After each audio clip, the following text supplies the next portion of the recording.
Hey guys, welcome back to the channel. This is part 1 of our story. If you like this what if story and want to see part 2, let me know in the comments below. Before we start, don't forget to like, subscribe, and share this video with your friends. Also, check the description for more great content and my playlist. This story was posted by 𝐒𝐮𝐻𝐿45 on Wattpad. Now let's start. Ruby was minding her own business at home when she suddenly felt a little hungry. So as she usually does, she gets up and eats what she usually does when she's peckish, milk and cookies so she can get big and strong so she can be a huntress like in the stories. Unfortunately they are out. Ruby, DMN. I'm heading out to buy cookies, be back in a few. With that she grabs her money and uses her semblance to make a mad dash to town, but on the way gets sidetracked at a store called From Dusk Till Dawn, a story that sells mainly dust and magazines on weapons. She didn't even realize it, but she had been there for almost 4 hours just reading magazines on weapons. She would be interrupted by her shoulder being grabbed. Random robber. Hey. Ruby, yes. Random robber. I said give me everything you got. Ruby, are you robbing me? Random robber, yes. He said angrily, swinging his sword. Ruby, oh hi. Mere seconds passed before Ruby threw the guy out the window and soon jumped out with him. The girls slowly get up with her weapon being taken out, turning into a scythe. She does a few cool tricks with it before slamming the bladed part into the ground while pausing her music. Head boss. He said, confused, which was soon followed by him saying, get her. Ruby swiftly takes out the enemies like a hot knife through butter and soon follows the boss, which is getting away by climbing on a ladder to the top of a building. But what the man saw once he got to the top etched fear into his very soul. It was late a night ago. The boss could not see much, but what he could terrified him. In front of him was what to a five rabbit wearing torn up bloody clothes covering him, especially his claw-like hands that were covered in fresh dripping blood. His head tilted as he sat down with tears sharp enough to cut through bone, wearing a torn bright yellow scarf, with one piercing bright green eye cutting through him, and with him surrounded in greenish-black lightning and greenish-black tentacles penetrating from his back, swaying calmly in the night wind. Head boss, what the? He said as he immediately covered his mouth, hoping the monster in front of him didn't hear. But alas, his luck had to run out at some point. This was evident when the beast's head sharply looked at the direction of the sound as the tentacle-like object grew sharper and pointed in the direction of the voice. Head boss. Sweating bullets. Hello, you terrifying son of a gun. My end name is 𝐻𝐿45. Ruby, using her speed and her scythe, which is a sniper, jumped to the top of the building. Ruby, hey. Roman, tch annoying. Suddenly a bullhead comes out of seminary nowhere inches from the building. Roman gets on the bullhead. Well, Red, I'll give you this much, you did wonders out there, but at the end of the day you're still just a child. Roman then throws a piece of fire dust towards her, and as it hits the ground he fires his cane, which is actually a cane, towards it, soon letting of an explosion. A few moments later, as the smoke clears up, there stands a blonde-haired lady giving off a midnight sort of vibe. She soon uses her semblance to turn the destroyed roof to send sharp shrapnel at the bullhead. The man then runs back into the ship to the driver, whose everything is covered by shadow. All you can see is the glowing orange tattoos and eyes that give off a fire-like feeling. Roman, we got a huntress, he screamed. The lady then runs past him, leaving the ship out of control, only for Roman to run to the controls to get control of the ship. As the lady is in the opening latch, she is soon shot at by Ruby with her sniper, who she simply blocks with her hand while the other raises to attack, but suddenly is stopped by the sound of a demon monster, demonic voice black WHP. The ship is suddenly punctured with holes with 10 black like rope. As everybody looked to the point of origin, they stared in awe with a more towering sense of fear. The monster gets up and slowly walks to the ship. The lady soon charges a attack that surrounds the ship, hitting the WHPs, not enough to destroy them but weaken them enough for the ship to start flying away. But before it was out of reach, the monster raised its hand in a flicking position and its gloves start changing, turning into little barrels on each finger. Flicking his fingers one after the other, each one sent what seemed to be compressed air, biking the ship off course, but overstalled it a bit before it flew away. Monster. Smart, using the air to just go faster. Meanwhile, both Ruby and the blonde lady were stunned by the thing in front of them, but both were knocked out of this trance when he fell to the ground coughing up. BLD monster. Coughing BLDs, he guess I'm not as patched up as I though I was. Before the blonde lady could walk to get him to the police station for recovery and questioning, Ruby cuts her off. Ruby, OMG, you a huntress. Can I have your autograph? Monster, she's kinda like how I used to be with heroes, huh? Were the last thoughts he had before passing out from pain. Few hours passed and the monster is still out cold. Standing above them were two people. Blondie, now tell me, 𝐮𝐻, why haven't we brought this thing to a hospital while we talk with the girl? She said to the now identified male adult 𝐮𝐻. Now 𝐿𝐿, they are not a thing, they are a living being like us. However, I do agree some answers are needed, so let's start with the who shall we. With that, 𝐮𝐻 moved forward to take off the mask only to see something on the ground. He bends down and grabs it. Glinda, what is it? 𝐮𝐻, an ID of some kind. Glinda, was it always there? 𝐮𝐻, no, I believe it's theirs. He points to the monster. Glinda, well, who are they? 𝐮𝐻, UA high school name, 𝐒𝐮𝐻𝐸 Midoriya occupation, hero in training class, 1 age, 16 SEC, male quirk, superpower personal student of 𝐒𝐮𝐻𝐸. My story, Nizu found out about 𝐒𝐮𝐻𝐸's hero books and was honestly amazed at how much he learned on observation alone, even more so when he saw the tactics for taking down each hero. Although Nizu is the smartest in the world, he won't be the best tactically. That is 𝐒𝐮𝐻𝐸. 𝐒𝐮𝐻𝐸 teaches Nizu tactics and Nizu teaches 𝐒𝐮𝐻𝐸 about other school things. Needless to say, when teachers and students found out, they were all amazed and terrified that they were basically teaming up. Glinda, wait, what's a quirk? And what's UA 𝐮𝐻? I'm just as lost as you are. Ruby is just staring at the boy in front of her who she just all wowed cause of how cool he looked. 𝐮𝐻, I'll take this and run a background test on what UA is. 𝐮𝐻 turned and was about to leave when a single black tentacle shot right in front of him, completely blocking the door. Everybody, 𝐒𝐮𝐻𝐸, what the? 𝐒𝐮𝐻𝐸, in demonic voice, where am I and who are you people? Ruby could be seen with stars in her eyes at how badass he sounds. 𝐮𝐻 had a calm exterior, but on the inside he was scared. The last time he was this scared was when he fought against her. 𝐮𝐻, clears throat. You Midoriya are in the kingdom of Vale.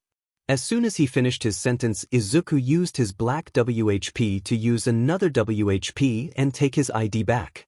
𝐒𝐮𝐻𝐸, what is Vale? He said, confused. The three were honestly shocked that a high school student didn't know one of the four kingdoms. Glinda, we'll get back to that later. For now you are in serious trouble, young man. You to young lady. She screamed at the two.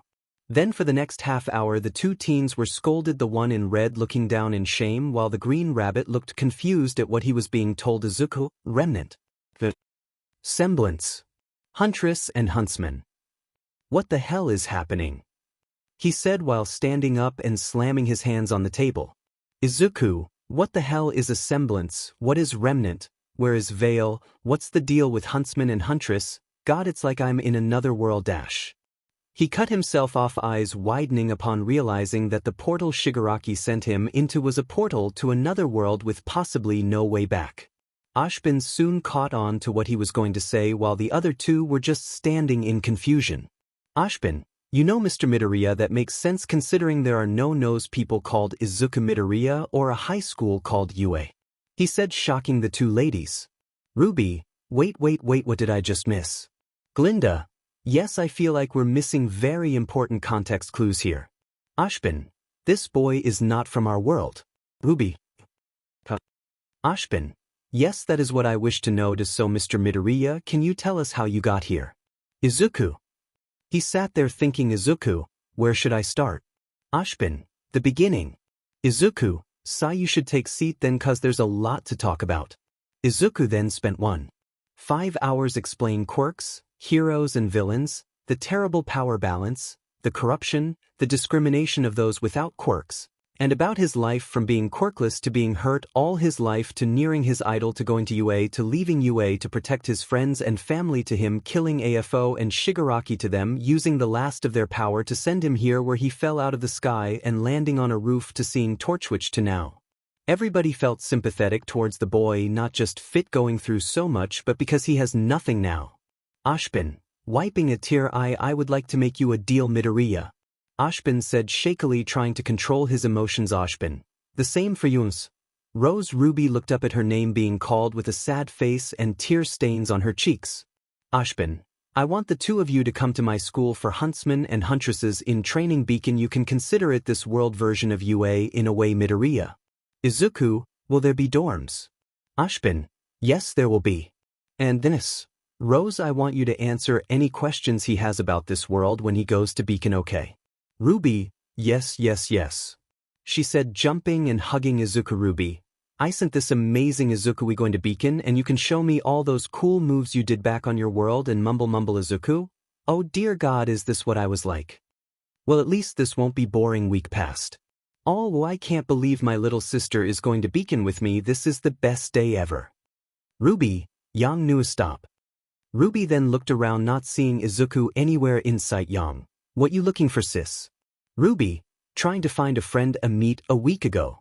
Yang, in assuming the one from another world that you wouldn't stop talking about. Ruby, yes, and he is so cool. He's got these black tentacles that come out of his back and this single glowing green eye, and he just looks so cool. Yang, well, I'll be the judge of that, sis. Suddenly a scream was heard and everybody turned to see a blonde boy crawling on his butt away from 𝐒𝐮𝐻𝐵𝐿. As he notices Ruby, he starts walking towards her. Yang pushes Ruby behind her and reacts her gauntlets. Ruby, wait, Yang, stop, don't shot, that's him. Yang turns around and stares at Ruby, perplexed before realizing how close 𝐒𝐮𝐻𝐵𝐿 got and punched out of reflex. Yang, oh 𝐒𝐮𝐻𝐵𝐿, catches punch easily and deflects it into wall while staring straight into her eyes with a sense of unrelenting fury but also a sense of calm, earning a small blush from Yang. 𝐒𝐮𝐻𝐵𝐿, well, that's not a very good hello now, is it? He said, breaking the tension with a little joke before letting her arm go. Yang, God, you're cool. 𝐒𝐮𝐻𝐵𝐿, what Yang? What 𝐒𝐮𝐻𝐵𝐿? Small blush behind his mask, never mind. So who are you anyways? Yang, oh, I'm Yang Xiaolong, Ruby's sister. You must be the 𝐒𝐮𝐻𝐵𝐿 Midoriya. She won't stop talking about how cool you look. Before 𝐒𝐮𝐻𝐵𝐿 could respond, the ship landed and the same blonde boy from earlier is seen running out of the ship in puking into a trash can. Yang runs off with her friends and Ruby tries to catch up only to run into some rich girl's luggage. Bossy breeze, watch where you're going. Do you have any idea how expensive these are? While shaking powdered dust in Ruby's face, causing her to sneeze, but before it could happen, 𝐒𝐮𝐻𝐵𝐿's danger sense went off and sent 3 WHPS to protect the luggage and 3 to turn Ruby around before she sneezed, cause the explosion to happen. 𝐒𝐮𝐻𝐵𝐿, careful Ruby, it's bad to make enemies in you first day. He said, retracting his WHPS from the luggage and picking up what was in the floor with them and putting them back in the luggage. Bossy breathes. Exactly as he said, do you even know who I am? Ruby was about to answer when a voice came from behind her. Bow lady. Weiss Schnee Eris, the Dust Schnee Company. Bossy breathes. Thank you, Bow lady. Also known for having very questionable trading partners and responsible for Faunus SLV trades. Bossy breathes. How dare you, she said, stomping away angrily. Minutes later, Weiss. Who the hell does she think she is?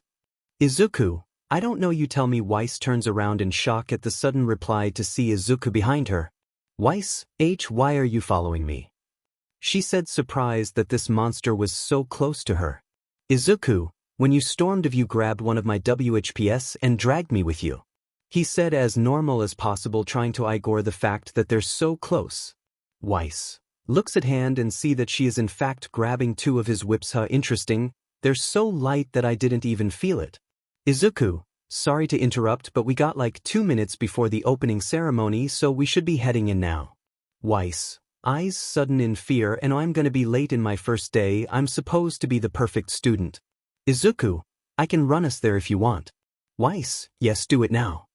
She said commandingly. 𝐒𝐮𝐻𝐵𝐿 picks her up Brid style. Okay, hold on. Weiss, wait, I'm not a dash.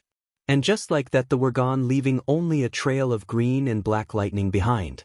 Seconds later, the two arrived in the auditorium behind Yang and Ruby, who were shocked along with everybody else when the sudden shockwave hit from the speed. Yang, since when could you do that? 𝐒𝐮𝐻𝐵𝐿, since always. Weiss was currently having bad motion sickness from the speed, so she opted to grounding herself in 𝐒𝐮𝐻𝐵𝐿's arm, who completely blushed while this happened. Yang, oh, look at you, lady killer, smirking face. 𝐒𝐻𝐵𝐿, blushing. Yang and Yang, yes. In the bedroom that the student would be in, everybody is doing different thing from sleeping to reading to other things. Yang, it's like a big sleepover, right, Rubes?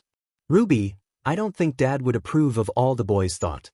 Yang, I know I would. Suddenly the door burst open revealing some people with Izuku's costume in hand. 𝐻𝐻𝐿, look what we took from the monster when he was in the shower. 𝐻𝐻𝐿. Oh man, watching him come out to try and get these ridiculous clothes will be hilarious. The group then started laughing loudly when they heard something. 𝐻𝐻𝐿, why do I hear boss music? The door was ripped clean off its hinges with smoke coming from the doorway. What emerged was a 16-year-old boy with green eyes and hair like a broccoli with a 8-pack, with only boxers on, littered head to toe in thousands of scars, some looking newer than others.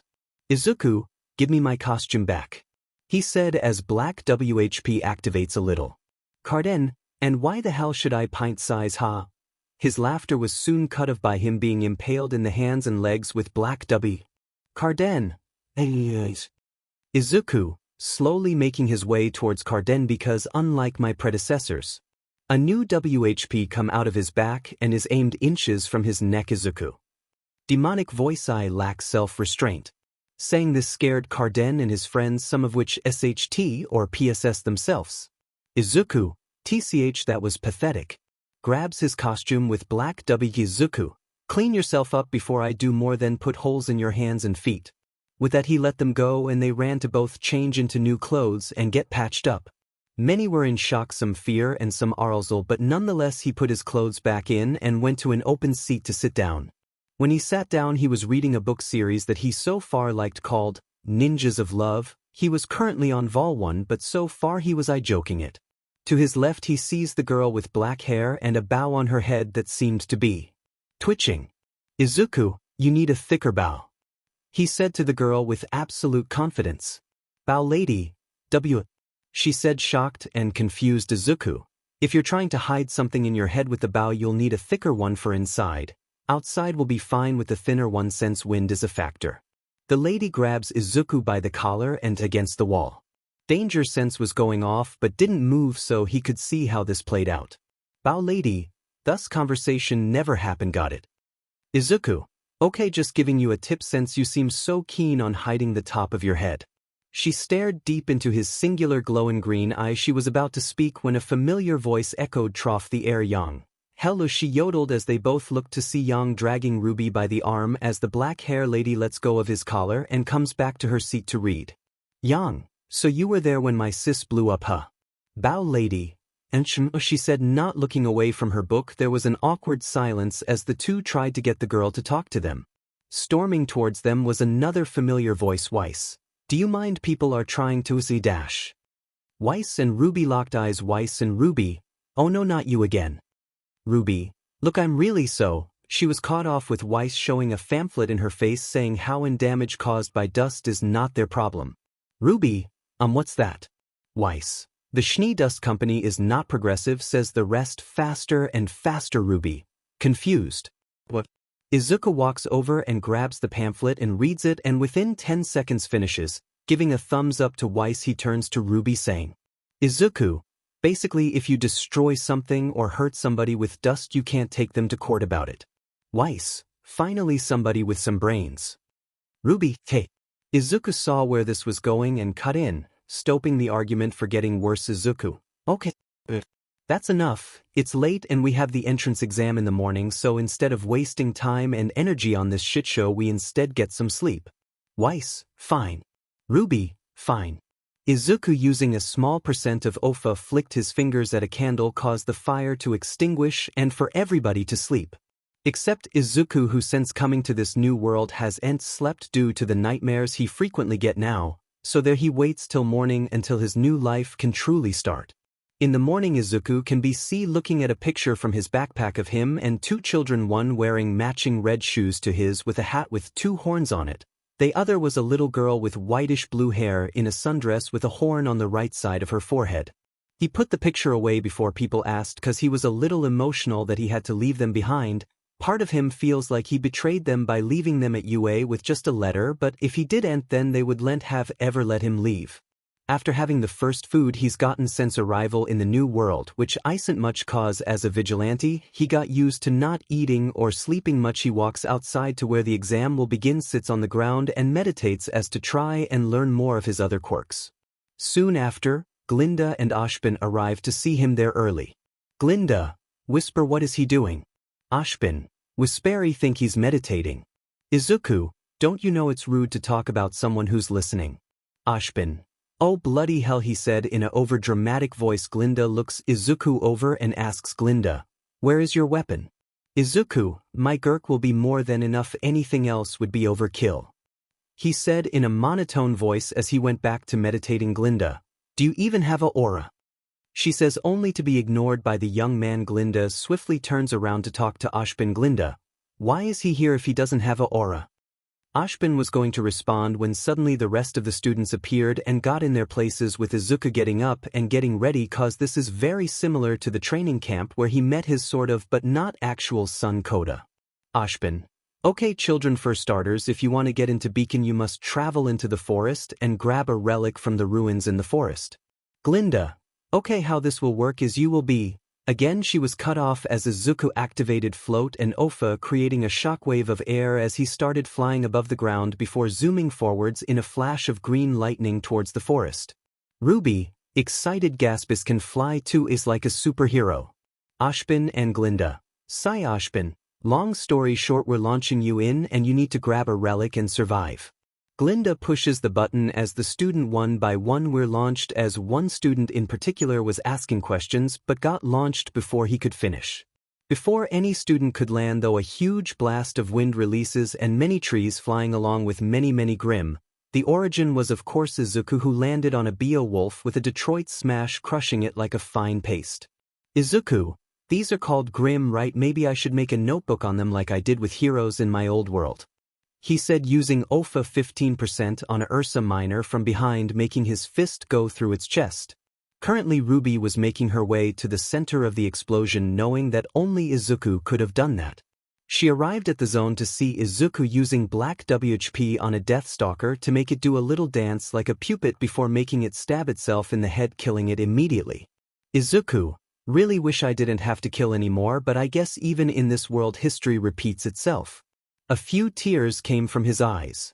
Deku hated killing regardless of who or what it was, cause he believed that everybody could change if they really wanted to, but the fact that he had to kill so many villains in his world, well, it's what keeps him up at night with those DMN nightmares.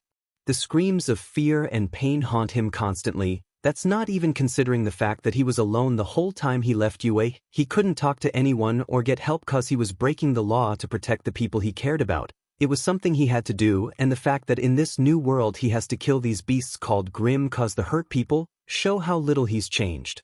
He was knocked out of his train of thought by a loud gasp. Ruby, OMG. 𝐒𝐮𝐻𝐻, that was so cool. 𝐒𝐮𝐻𝐻 turned around to see Ruby jumping with glee as 𝐒𝐮𝐻𝐻 gave a nervous chuckle. Meanwhile, with 𝐻𝐻 and Glinda was watching the student on her scroll with 𝐻𝐻 stares at the forest while drinking his coffee. Glinda, OUMDMNIT. The sudden scream from the person next to him spooked 𝐻𝐻, causing him to drop his mug of coffee off the cliff and into the forest. 𝐻𝐻, that was my favorite mug. What's wrong, Glinda? Glinda looked at 𝐻𝐻 with anger, not directed towards him.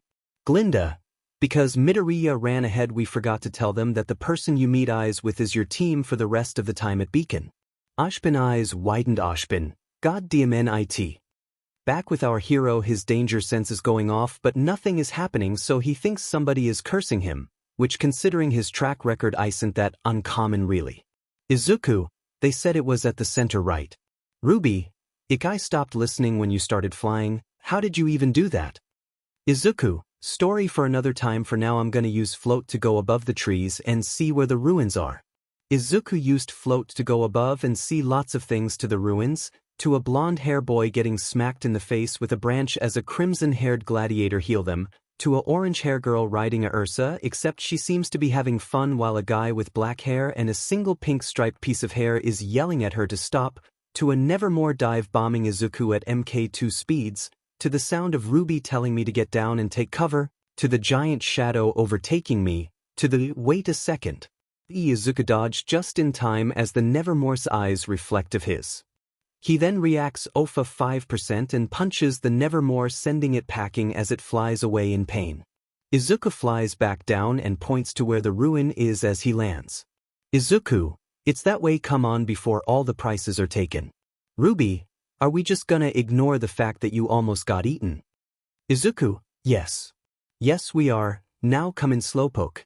I then go running forwards as Ruby chases me. It was all in good fun until she somehow ran into a certain white-haired lady. 𝐻𝐿, hey watch where you're going, Ruby, I'm sorry, she said as she cried comical amounts of tears. 𝐒𝐮𝐻𝐻, haha, she kinda reminds me of mom a bit with the crying. Okay, calm down, everything is fine. 𝐻𝐿, like hell it is, she ruined my clothes. 𝐒𝐮𝐻𝐻, you're wearing clothes that you didn't want to get dirty. Outside while in a forest. Killing Grim to get into a combat school. 𝐻𝐿. 𝐒𝐮𝐻𝐻, disappointed sigh, come on, the ruin is right past these next few trees. He said as he put his hand out for her to grab. She simply looked at his hand, then back at him, then back at his hand, then back at him, sighed and took his hand so he could pull her up. As the three were walking, Ruby and 𝐻𝐿 wouldn't stop arguing, and it felt like he was babysitting them as they get attacked by Grim every once in a while as he uses 5% to knock them out as to avoid killing them. 𝐻𝐿 and Ruby both see this and were confused as he just led them away. 𝐻𝐿, why didn't you kill it? She said, confused, while Ruby nodded. 𝐒𝐮𝐻𝐻, I don't like killing, but unfortunately I've had to kill before. He said, a little sad. Ruby, like people or Grim? 𝐒𝐮𝐻𝐻, yes, was all he said as he continued walking, leaving the two girls in a state of shock and fear as they followed. Few minutes of awkward silence later, and 𝐻𝐿 broke the silence with a question. 𝐻𝐿, how many? 𝐒𝐮𝐻𝐻, 𝐻𝐿, how many people have you killed? 𝐒𝐮𝐻𝐻 stopped dead in his tracks as he remembered everybody he's had to kill for the protection of others. The death of theve, who turned out being Todoroki's brother who was thought to be dead, is now actually dead.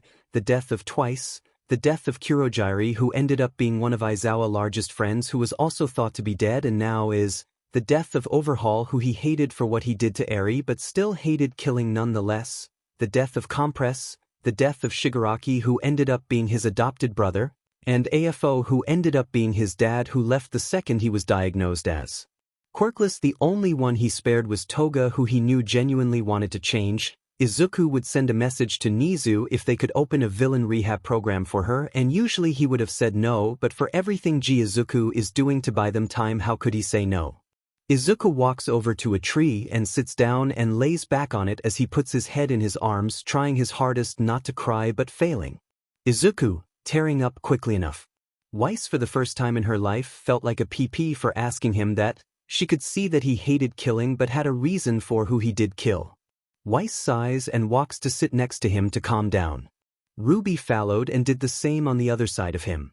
𝐻𝐿, I'm sorry, I should have asked that. You sound like you regret it. 𝐒𝐮𝐻𝐻 said nothing, just staring at the ground. Few minutes passed when 𝐒𝐮𝐻𝐻 started talking. 𝐒𝐮𝐻𝐻, I didn't want to do it, you know. But I had to keep my friends and family safe. Ruby, safe from what? Midoriya? 𝐒𝐮𝐻𝐻, not what but who. And they are the League of Villains, an organization from my world who were hell-bent on destroying society. 𝐻𝐿, wait, what do you mean your world? 𝐒𝐮𝐻𝐻, when I killed the leaders of the theve, they used the last of their power to activate a quirk that opened a portal to this world and 𝐒𝐮𝐻𝐻 me into it. 𝐻𝐿 looked at him with shock. 𝐻𝐿, wait, what's a quirk? 𝐒𝐮𝐻𝐻, it's basically my world's version of a C-balance, except only 80% has them while the rest are diagnosed quirkless, and when that happens everything for you changes. Friends see you as useless and bully you for wanting to be a hero, nobody believes you or even listens to you, you get treated as less than the dirt you stand on, all because of something you couldn't control, all because you didn't have some kind of genetic deformity. A few moments passed before 𝐒𝐮𝐻𝐻 stood up. 𝐒𝐮𝐻𝐻, we should get those pieces, I've wasted enough of our time as it is. Ruby, are you sure? 𝐒𝐮𝐻𝐻, we can still take a break. 𝐒𝐮𝐻𝐻, I'm fine. I have been before and I am now. I'm not going to let you two fail because I held you back with my stupid sob story. He said as he started walking as the other two started catching up, but unbeknownst to them, two black-haired girls were listening in on the discussion, one with a black bow on her head and a knife attached to a ribbon, while the other is a girl with bright orange tattoos on her body. Although different, they both had a similar thought. Both. I should talk to him when I get the chance. 𝐻𝐿 lady walked away to her teammate, Young. 𝐻𝐿 lady, I'm back. Young. Oh, there you are, Blake. Did you find the ruins? Blake? Yeah, they're over there. She said, point in the direction. Young. Well, let's go then. As the walk to get their pieces, 𝐒𝐮𝐻𝐻𝐿 sees the Nevermore attack something when they hear a voice screaming, "Oh!" Both teams run to the voice that was next to the ruins, and what they saw saddened the girls and broke 𝐒𝐮𝐻𝐻. In front of him was the Bond boy from before, was dead. Nevermore feathers sticking out of his body, or what was left of it anyways, as the red-haired girl from earlier was on the ground weeping at her loss. The Nevermore flew away after killing its prey. Weiss and Yang ran over to comfort her as 𝐒𝐮𝐻𝐻 fell to the knees, unable to hide his emotions anymore, let it out as Ruby and Blake tried to comfort him, but nothing was getting to him as he just mumbled 3 words that only Ruby and Blake could hear. 𝐒𝐮𝐻𝐻's eyes opened at this, at realization that his kindness in the past caused many lives to be destroyed, and he refused to let it happen here too. To hell with his morals. 𝐒𝐮𝐻𝐻's body was covered in pure black lightning while Black WHP was going crazy as he started floating in the air. His quirks were going out of control. 𝐒𝐮𝐻𝐻 simply stood there, his anger rising to his unimaginable levels, the death of a future classmate on his hands. He let his morals get to him in that. Heroes don't kill, but then again, he isn't a hero. Not anymore. 𝐒𝐮𝐻𝐻, all of you grab the prices and the guy's body and run. Pink striped boy, we're not Leah Dash. He was cut of when 20 Black WHPs came from 𝐒𝐮𝐻𝐻's back. 𝐒𝐮𝐻𝐻, demonic voice now. Everybody 𝐒𝐮𝐻𝐻, yes sir. Everybody made a mad dash to their target of getting the pieces while the 𝐶𝐮𝐻𝐻 held her tears for later when they were safe and picked up the boy's body and meet up with the others. After 5 minutes of running they reached the edge of the forest and dropped like a sack of hammers when they got in front of the professors. 𝐮𝐻𝐵, well done all of you, you all far exceeded my expectations, and 𝐿 I'm sorry for your loss. Now Midoriya, I need to talk to. 𝐮𝐵 looks around as Glinda does the same. Glinda, where is 𝐒𝐮𝐻𝐻? In the distance, a large bolt of black lightning flashes in the distance as it strikes the Nevermore, tearing his wings off as the feathers flew into its head before hitting the ground at such an abnormal speed that it was as if it was thrown. This created the shock wave so big it took out 3/4 of the forest, only having the outset rows of trees still in the ground as all the Grimm in the crater died. But those who lived, those who survived, would tell other Grimm about true fear, as the children and teachers went flying back around 30 yards. When they regained their bearings they stood up and cleaned themselves up as immediately after a decapitated Nevermore skull landed in front of them, impaled by its own feathers, so many in fact that if you took away the fathers you would never be able to tell what Grimm it was. Glinda, what is the meaning of this, children? Yang, how should we know? All we did was get the prices and run like 𝐒𝐮𝐻𝐻. The soon-to-be student's eyes widened in fear. Everybody, 𝐮𝐵 and Glinda, 𝐒𝐮𝐻/Midoriya/Kid, the teens picked themselves up and we're about to run back in, but we're stopped by Glinda's semblance. Blake, let us go, damn it. Pink stripe guy, we need to help him. Who said I needed help? Everybody looked to their right and in the sky there he was. 𝐒𝐮𝐻𝐻, I've taken on armies that leveled cities and you think I need help to take care of a few dogs? At least have some confidence. Time skip brought to you by Chibi. Everyone climbing on regular 𝐒𝐮𝐻𝐻. 𝐮𝐵, Lai Ren, Pyrrha Nikos, Nora Valkyrie, you 3 retrieved the white rook paces. From henceforth you will go by Team Jamar, is Pyrrha said as honor to her fallen friend, lead by Pyrrha Nikos. The crowd cheered while Pyrrha put on a smile, but 𝐒𝐮𝐻𝐻 could tell it was fake. After all, who else put on a fake smile more than him? 𝐮𝐵, Ruby Rose, Yang Xiaolong, Weiss Schnee, Blake Belladonna, you 4 collected the White Knight paces and will hence be known as Team RWBY, lead by Ruby Rose. The crowd cheered again as Yang hugged Ruby. Yang, I'm so proud of you. 𝐮𝐵, with teams made you will be shown to you dorms shortly, but first can 𝐒𝐮𝐻 Midoriya come up please? Team Ruby and Jane, wait. He didn't get a piece. They all looked at each other in horror and sadness that the person that saved them, their friend, wouldn't be able to be a huntsman with them. 𝐒𝐮𝐻 used float to get there faster as he landed. 𝐒𝐮𝐻, I already know I didn't make it, so why tell me anyways? Glinda had an audible chuckle which to 𝐒𝐮𝐻 found very cute. 𝐮𝐵, because after we reviewed the videos from the cameras you destroyed, we saw the many things you did, from saving many lives to your high moral compass. The last part hurt him as he remembered the blonde boy who died cause of his moral compass, as guilt set in. Glinda noticed the slight change and took charge. Glinda, we've seen your amazing skills, and after doing a background check we've discovered that you already have more than enough experience to be a huntsman, so we would like to give you not just access to being a student but being Beacon's combat teacher. 𝐮𝐲𝐵 was shocked that Glinda said that. They never even discussed about doing something like that, although with his experience and immense power it would be a waste to go back now. He turned to her to see her staring daggers into his soul. 𝐮𝐵 sweating bullets. Yes, that. 𝐒𝐮𝐩𝐩𝐸 looked at the two and then at Team 𝐻𝗚𝐵 as one thought came to mind. I can't let them end up like me, before looking back at 𝐮𝐵 and Glinda. 𝐒𝐮𝐻𝐸𝐸, sigh, when do I start? 𝐮𝐵, tomorrow. 𝐒𝐮𝐻𝐸𝐸, fine, where will my dorm be? Glinda, you will be bunking with another team. Suddenly from the crowd, before anybody could say anything, 4 voices rang out. Ruby, he can be with us. They then looked at each other and then sat down embarrassed. 𝐒𝐮𝐻𝐸𝐸, well, I guess that's my answer. Are we done here? 𝐮𝐵, yes we are. Everybody went to their dorms respectively as people from outside Beacon were looking at the 𝐒𝐮𝐻𝐸𝐸's resent destruction and were in awe that a child could do so much damage. Orange tattoos. 𝐒𝐮𝐻𝐸𝐸, there's something about him that different from others. Yes, I can see what you mean. They Grimm from the forest returned to me and that seemed to be scared of him and only him. Orange tattoos. What should we do, my amistad?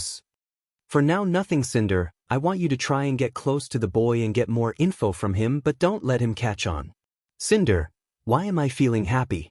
Yes, my amistad. She then walked away as the pale figure continued looked at 𝐒𝐮𝐻𝐸𝐸. What makes you so appealing to me, boy? Back with our main 5, they found their dorm and are currently inside and see only 4 beds, although there are 5 of them. Ruby, well, this is a problem. 𝐒𝐮𝐻𝐸𝐸, I don't sleep much, so no it isn't. Blake smacked the back of his head with a book. Blake, why aren't you sleeping? 𝐒𝐮𝐻𝐸𝐸, that is my business, not yours. Besides, I can't really get a good night's sleep in this suit. Ruby, then just take it off. 𝐒𝐮𝐻𝐸𝐸 simply turned around and flicked her nose. 𝐒𝐮𝐻𝐸𝐸, and change into what clothes, Ruby? This suit is literally the only thing I have from my world.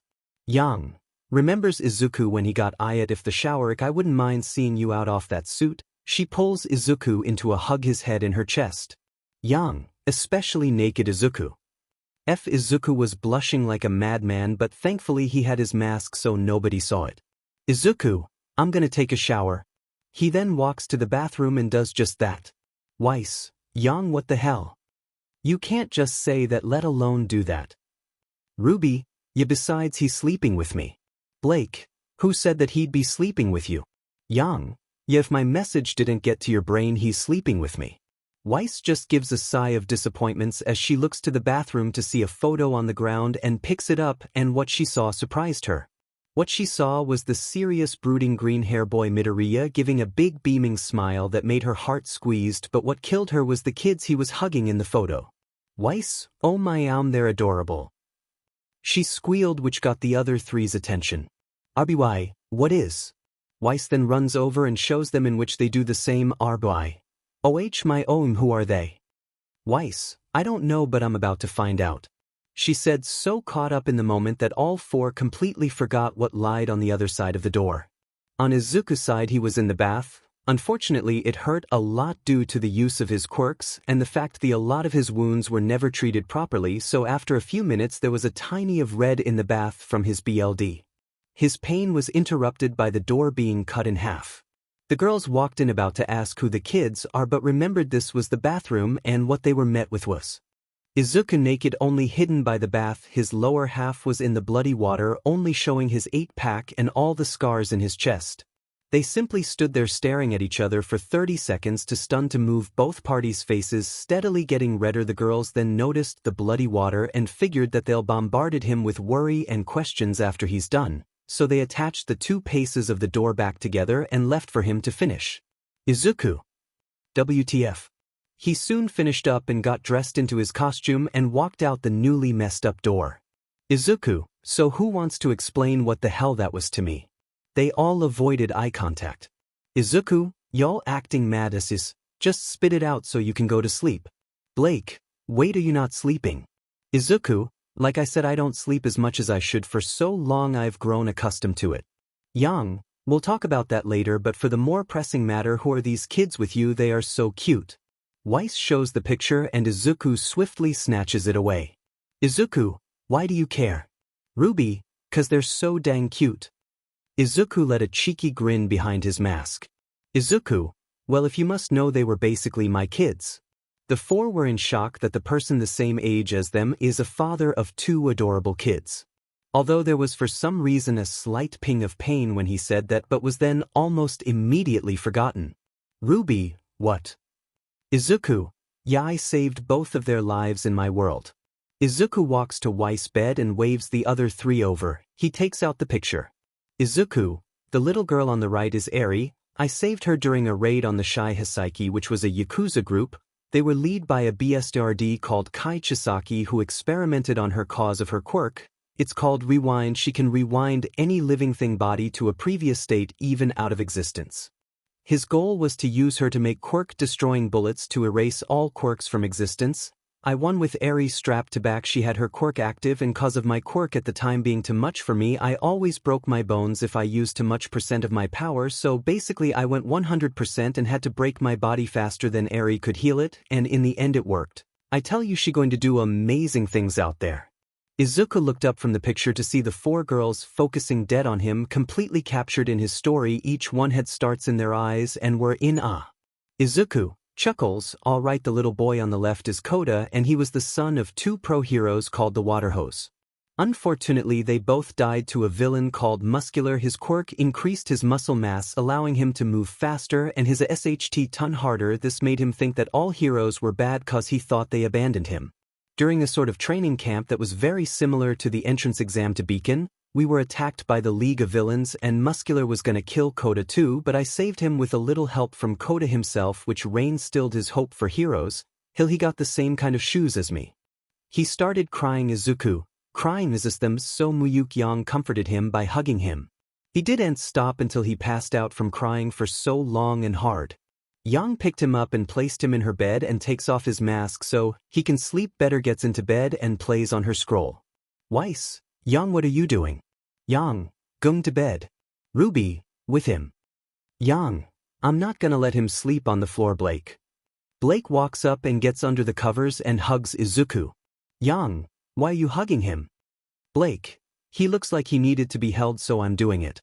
Yang, but this is my bed. Blake, well, SCK to SCK, I guess. Weiss, disappointed silence. Just go to sleep, we have a lot to do tomorrow. Ruby, okay. Ruby then walks over to Yang's side of the bed and gets into it and cuddles him from behind Weiss. After that they all went to sleep except Weiss, who waited for the others to sleep and sneezed into bed and had Izuku lay on her lap. Weiss, WF am I doing? Whatever, I'll deal with it in the morning, I'll pity him this once. Outside the door is Glinda and Ashbin. Ashbin, well, this is gonna be a interesting year if I do days so myself. It's a appealing day outside, birds are singing, flowers are blooming on days like these. Kids like Izuku questions how he got to this point. Izuku slowly wakes up and tries to move, but why can't I feel my everything? He then looks to identify the problem and is utterly shocked at what he sees. Weiss over him with his head on her lap, Ruby on top of his chest clinging to him like a baby koala. Yang was on his right in a starfish pose, limbs just thrown everywhere holding his hand. Blake was clinging to his arm with her head deep in the crevice of his neck, her warm breath making him blush even more than he was already. Izuku, what kind of fever dream did I wake up in? Blake, slowly waking up. Blake notices the situation and blushes madly. Izuku, why is this happening? Blake, blush, I'll explain after school. Izuku, KK. Blake gets out of his neck and gets up. Izuku also tries to get up but wakes up both Yang and Ruby in the process, who also blush and get out of bed.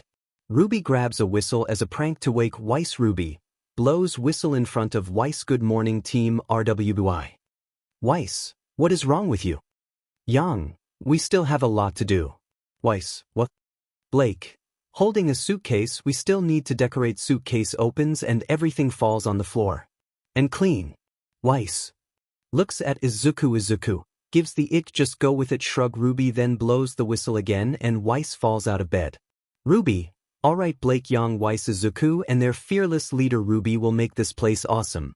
Bonsai. Blake and Yang. Bonsai, they all were putting their things away when Yang sees 𝐒𝐮𝐻𝐻 leaning against the wall with his eyes closed. Yang, hey Midoriya, why aren't you putting your things away? 𝐒𝐮𝐻𝐻 just simply looked at her like she was dumb. Yang, alright, sorry. 𝐒𝐮𝐻𝐻, it's fine I guess. When they fished, the room was okay, the fact that the beds were in top of each other.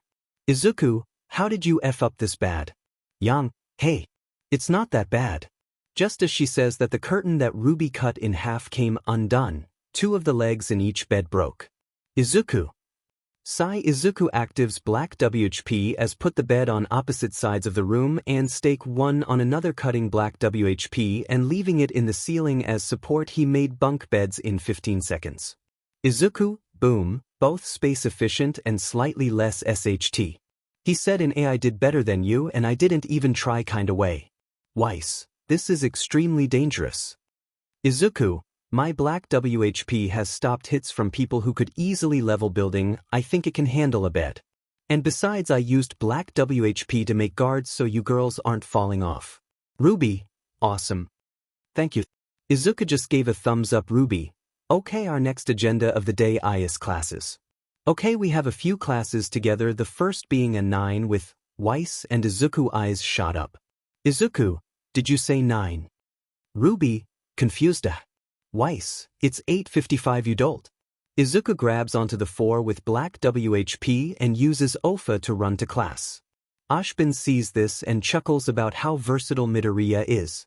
Few minutes in Port's class, Midoriya decided to make a grim analysis journal and later on make a hunter analysis journal. Weiss was both angered at Ruby for sleeping, doodling, and not paying attention, and entranced at the book he's making. He's the grim and analysis each part.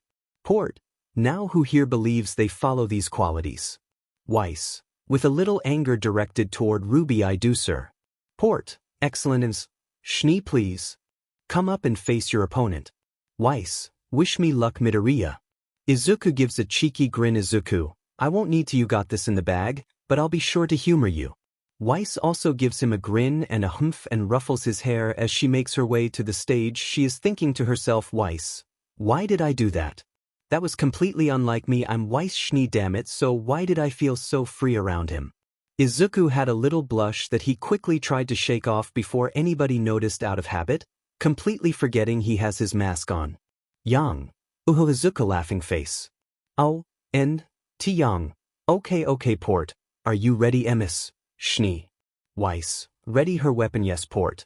Then let the show begin. Port shots the lock off and out comes a Borbatusk 𝐒𝐮𝐻. Ruby, what is that? Grim 𝐒𝐮𝐻 is completely ignored as the team is focusing on Weiss and her fight. Yang, do it, Weiss. Blake, waving a team. Ruby, handflage, you can do it. Ruby, you represent team RWBY. Weiss, angry. Ruby, I'm trying to concentrate. Ruby, a little 𝐿𝐱, right, sorry. 𝐒𝐮𝐻, wait, why only Ruby? They all said something. The battle starts with the Borbatusk rolling into a ball and charging forward at an unexpected speed. Weiss dived out of the way as it went straight into Port's desk. Port, oh ho, well played, me. Schnee, but what will you do now? The Borbatusk runs at Weiss trying to headbutt her while she blocks with her weapon but gets caught on the tusks and thrown out of her hands. Port, what will you do without your weapon? Ruby, go for the stomach, it has no armor there. Weiss, don't tell me what to do. Weiss baits the Borbatusk into rolling so she can grab her weapon. She slides to her weapon and grabs it as the Grim charges another roll. She uses a glyph to stop it and backflips, landing on a glyph mid-air and locks herself, piercing its belly, killing it. Port, well done, Schnee, yes, I can tell you'll be a wonderful huntress. Now then, Mr. Midoriya, can you come up and fight for us too? 𝐒𝐮𝐻𝐻 was too caught up in writing in his journey that he didn't hear. Port, Mr. Midoriya. He got curious and was gonna see what it was he was doing, but the bell rang. Port, the bell, goodbye class, and don't forget your homework. Weiss swiftly left the class with Ruby trying to catch up. When Ruby does catch up. Ruby, Weiss, what was that? Weiss, that was me not taking orders from you of all people. Ruby, but I haven't done anything. Weiss, exactly. You have done nothing to prove you should be leader of Team Ruby. Ruby, what happened to all the talk about being a team from yesterday? She said, holding back tears. Weiss, not a team lead by you. 𝐮𝐮 made a mistake, she said with pure venom in her voice as she walks off. In the background, two people were listening in on the conversation. These people were Izuku and 𝐮𝐮. Izuku, disappointed sigh, I'll deal with Weiss, you deal with Ruby. 𝐮𝐮, yup Izuku, I'd see you after damage control. 𝐮𝐮 nearly spat out his coffee at that last response. Izuku then speeds off to find the resident Ice Queen, and after 5 minutes of running he found her. Izuku, should I go in the kind way or the way that I'll get her to listen? Yeah, I'll go with the way she'll listen. Izuku, right behind her, demonic voice 𝐮𝐮𝐻𝑢𝑚𝐴𝑛𝑑𝐿𝑑𝑓𝑟𝑒𝑛𝑑𝑡𝑢𝑟𝑛𝑎𝑟𝑜𝑢𝑛𝑑𝑠𝐻𝐴𝑘𝑒𝑚𝑦𝐻𝑎𝑛𝑑. Weiss could feel something crawling on her back as she slowly turned around to shake the person's hand. Izuku, the old whoopee cushion in the hand trick, it's a classic back in my world. Weiss, tick mark, damn it Midoriya. Izuku, I'm sorry, alright, I couldn't think of a more light-hearted way off getting your attention, besides I do show this side much so you probably won't see it again anyways. Now serious, you wanna explain to me what that was back there? Weiss, what do you mean? Izuku, you're jealous of Ruby for being leader, aren't you? Izuku, your next words will be, I'm not jealous of some brat. Weiss, I'm not jealous of some brat. Weiss' eyes widened in shock. Weiss, how did you? Izuku walks over to a bench and sits down and pats next to him, signaling her to sit next to him as she did. Izuku, let me tell you a story, and before you say anything I promise this is important. Weiss. Izuku, once upon a time there was a boy called 𝐒𝐮𝐩𝐩𝐸 who had an amazing quirk, which was to sweat nitroglycerin and make it explode from his hands. After getting his quirk he was praised for it and everything he did. Weiss. What does this have to do? Why, the boy grew up entitled and gained a massive god complex where he saw everything as beneath him. He would hurt, bully, and suicide bait people every day, cause no matter what he did it would all be covered up for him at the end of the day cause of his power. But the person he did it to most was his childhood friend called Deku. He was quirkless and thus was belittled for having dreams. 𝐒𝐮𝐩𝐸 got into a hero school, same as Deku, in fact they had the same class. One day there was a war and Deku, being the most kindest and brightest in class, was the role model of 1A and was chosen as general for the student heroes. 𝐒𝐮𝐩𝐸 didn't like this, and while forming a plan he went off by himself to prove them wrong, to prove them that he should have been general. So he went off to fight by himself, and because he didn't listen the boy died. Slowly. Brutally. Painfully. His teammates couldn't save him, and because of his pride, his ego, he was the first to die in the war. Weiss. Izuku, my question Weiss is this. Weiss leans in closer to Midoriya to listen. Izuku, do you know why I'm telling you this story? Weiss, I don't know. Izuku, do you think what 𝐒𝐮𝐩𝐸𝐸 did was right? Weiss, no, he wasn't right in the slightest. Izuku, then what does that make you? Weiss was silent in thought. Izuku, are you the Deku of this story, Weiss, or are you the 𝐒𝐮𝐸𝐸𝐸? Weiss, I have to be Deku, right? I've never suicide bait somebody. Start tearing up. Izuku, yet Weiss, what? Izuku, you already belittle and bully people and you didn't become general, or in this case leader of Team Ruby, so who is to say that you won't become 𝐒𝐮𝐸𝐸𝐸 and do more harm than good? Weiss, crying eye. Izuku, this is the real you. Weiss, a little girl who had walls of authority and protection, but when those are gone what is left? To borrow a line from a pre-quirk era movie, you wear a mask so long, you forget who you were beneath it. It doesn't matter, the timeline, history will always repeat itself. This is why we reflect, Weiss, so that others don't make the same mistakes. Izuku gets up and stands in front of Weiss. Izuku, you can't be the Deku of this story, but that doesn't mean you have to be the 𝐒𝐮𝐸𝐸𝐸 either. Izuku then takes of his mask and hood. Izuku, please Weiss, let me help you. Weiss is now full on sobbing and doesn't know what to do. Izuku smiles and hugs her as she then swiftly wraps her hands around him as they just sat on the bench for half an hour before Weiss fell asleep in his arms. Izuku, it isn't a lot, it's progress. He gently picked her up and brought her back to her dorm room and put her on her bed. Before he could leave, however, he was pulled into bed under Weiss and hugged like this is the last they'll see each other. Izuku was a blushing mess underneath Weiss. After 10 minutes of blushing and composing himself, Izuku sighs, pets her head and whispers, "Good night, princess." On the other side of the door was 𝐮𝐻 and Ruby, who were listening to the conversation they had outside and followed them to make sure things were all right. 𝐻𝐻, it all turned out all right in the end. Ruby, why I guess so do I feel so angry when the lays down. Why couldn't that be me? Wait, what? Ruby's face grows a crimson shade of red as she shakes her head furiously. 𝐻𝐻 notices this and is confused until he realizes. 𝐻𝐻, you like him, don't you me? Rose Ruby, 𝐻𝐶 try NDTVX DDVChix TVDJ GD gotta go by. She then sped off into her room blushing. 𝐒𝐮𝐻𝐩𝐩𝐨𝐫, hey Ruby. Ruby, why ya? 𝐒𝐮𝐻𝐩𝐩, how does somebody get a semblance? Ruby quickly calmed down since this was something for sure new. Ruby, usually they are awoken at a young age or when certain conditions are met, but some need to be forced to awakened and then conditions. These machines can usually be in hospitals. There is no known way to figure out what conditions are for a person's semblance, so it's usually trial and error. Why you a skin? 𝐒𝐮𝐻𝐩, do you think my quirk is classified by the timeline as a semblance, or would it not and I could still get a semblance? Ruby, you are a genius. We can go tomorrow if you want and you can get your semblance and become even cooler and stronger. 𝐒𝐮𝐻𝐩, can you ask 𝐻𝐻 if we can go during school? The door opens with a noticeable creak. 𝐻𝐻, I'll allow this, but Team Ruby and 𝐂𝐮𝐻𝐻𝐸 will accompany you on your little field trip. 𝐒𝐮𝐻𝐻, okay, thank you 𝐻𝐻. 𝐻𝐻, don't mention it. Also, you seem to be between a rock and a hard place, don't you think?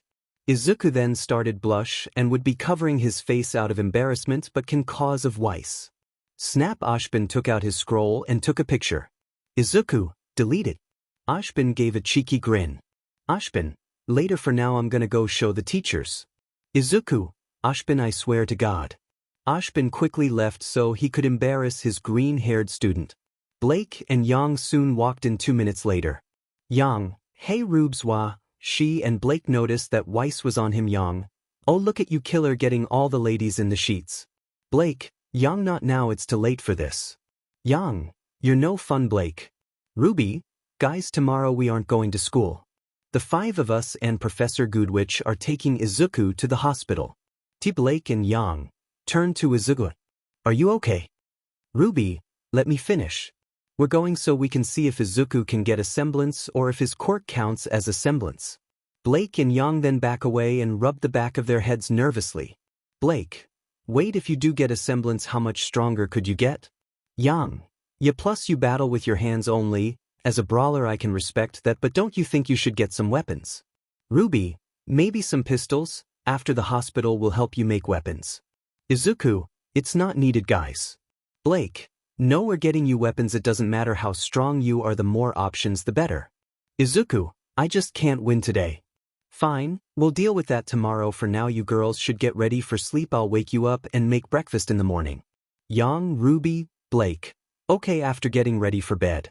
𝐒𝐮𝐻𝐻, good night. Blake, Yang, Ruby, good night. 𝐒𝐮𝐻𝐻/Midoriya. The girls went to sleep, and the whole night 𝐒𝐮𝐻𝐻 was thinking about what his semblance could be, and for the first time in years he was excited. It had been an hour before school, and so far it had been amazing. Weiss, the most girly scream possible. Everybody gets up ready to fight at whatever made their teammates scream.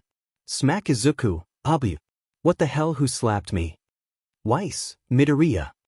𝐒𝐮𝐻𝐻, no, I'm the goddamn Burger King. Yes, I is me. Now why did you slap me?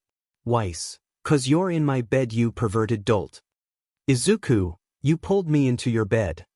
There wasn't much I could do. Weiss, like hell I would ever do that. 𝐒𝐮𝐻𝐻, whatever.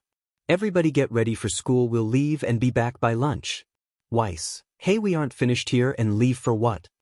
Ruby, I'll explain during breakfast. Weiss, fine. 𝐒𝐮𝐻𝐻, oh yeah, my uniform came in yesterday, wonder how it looks.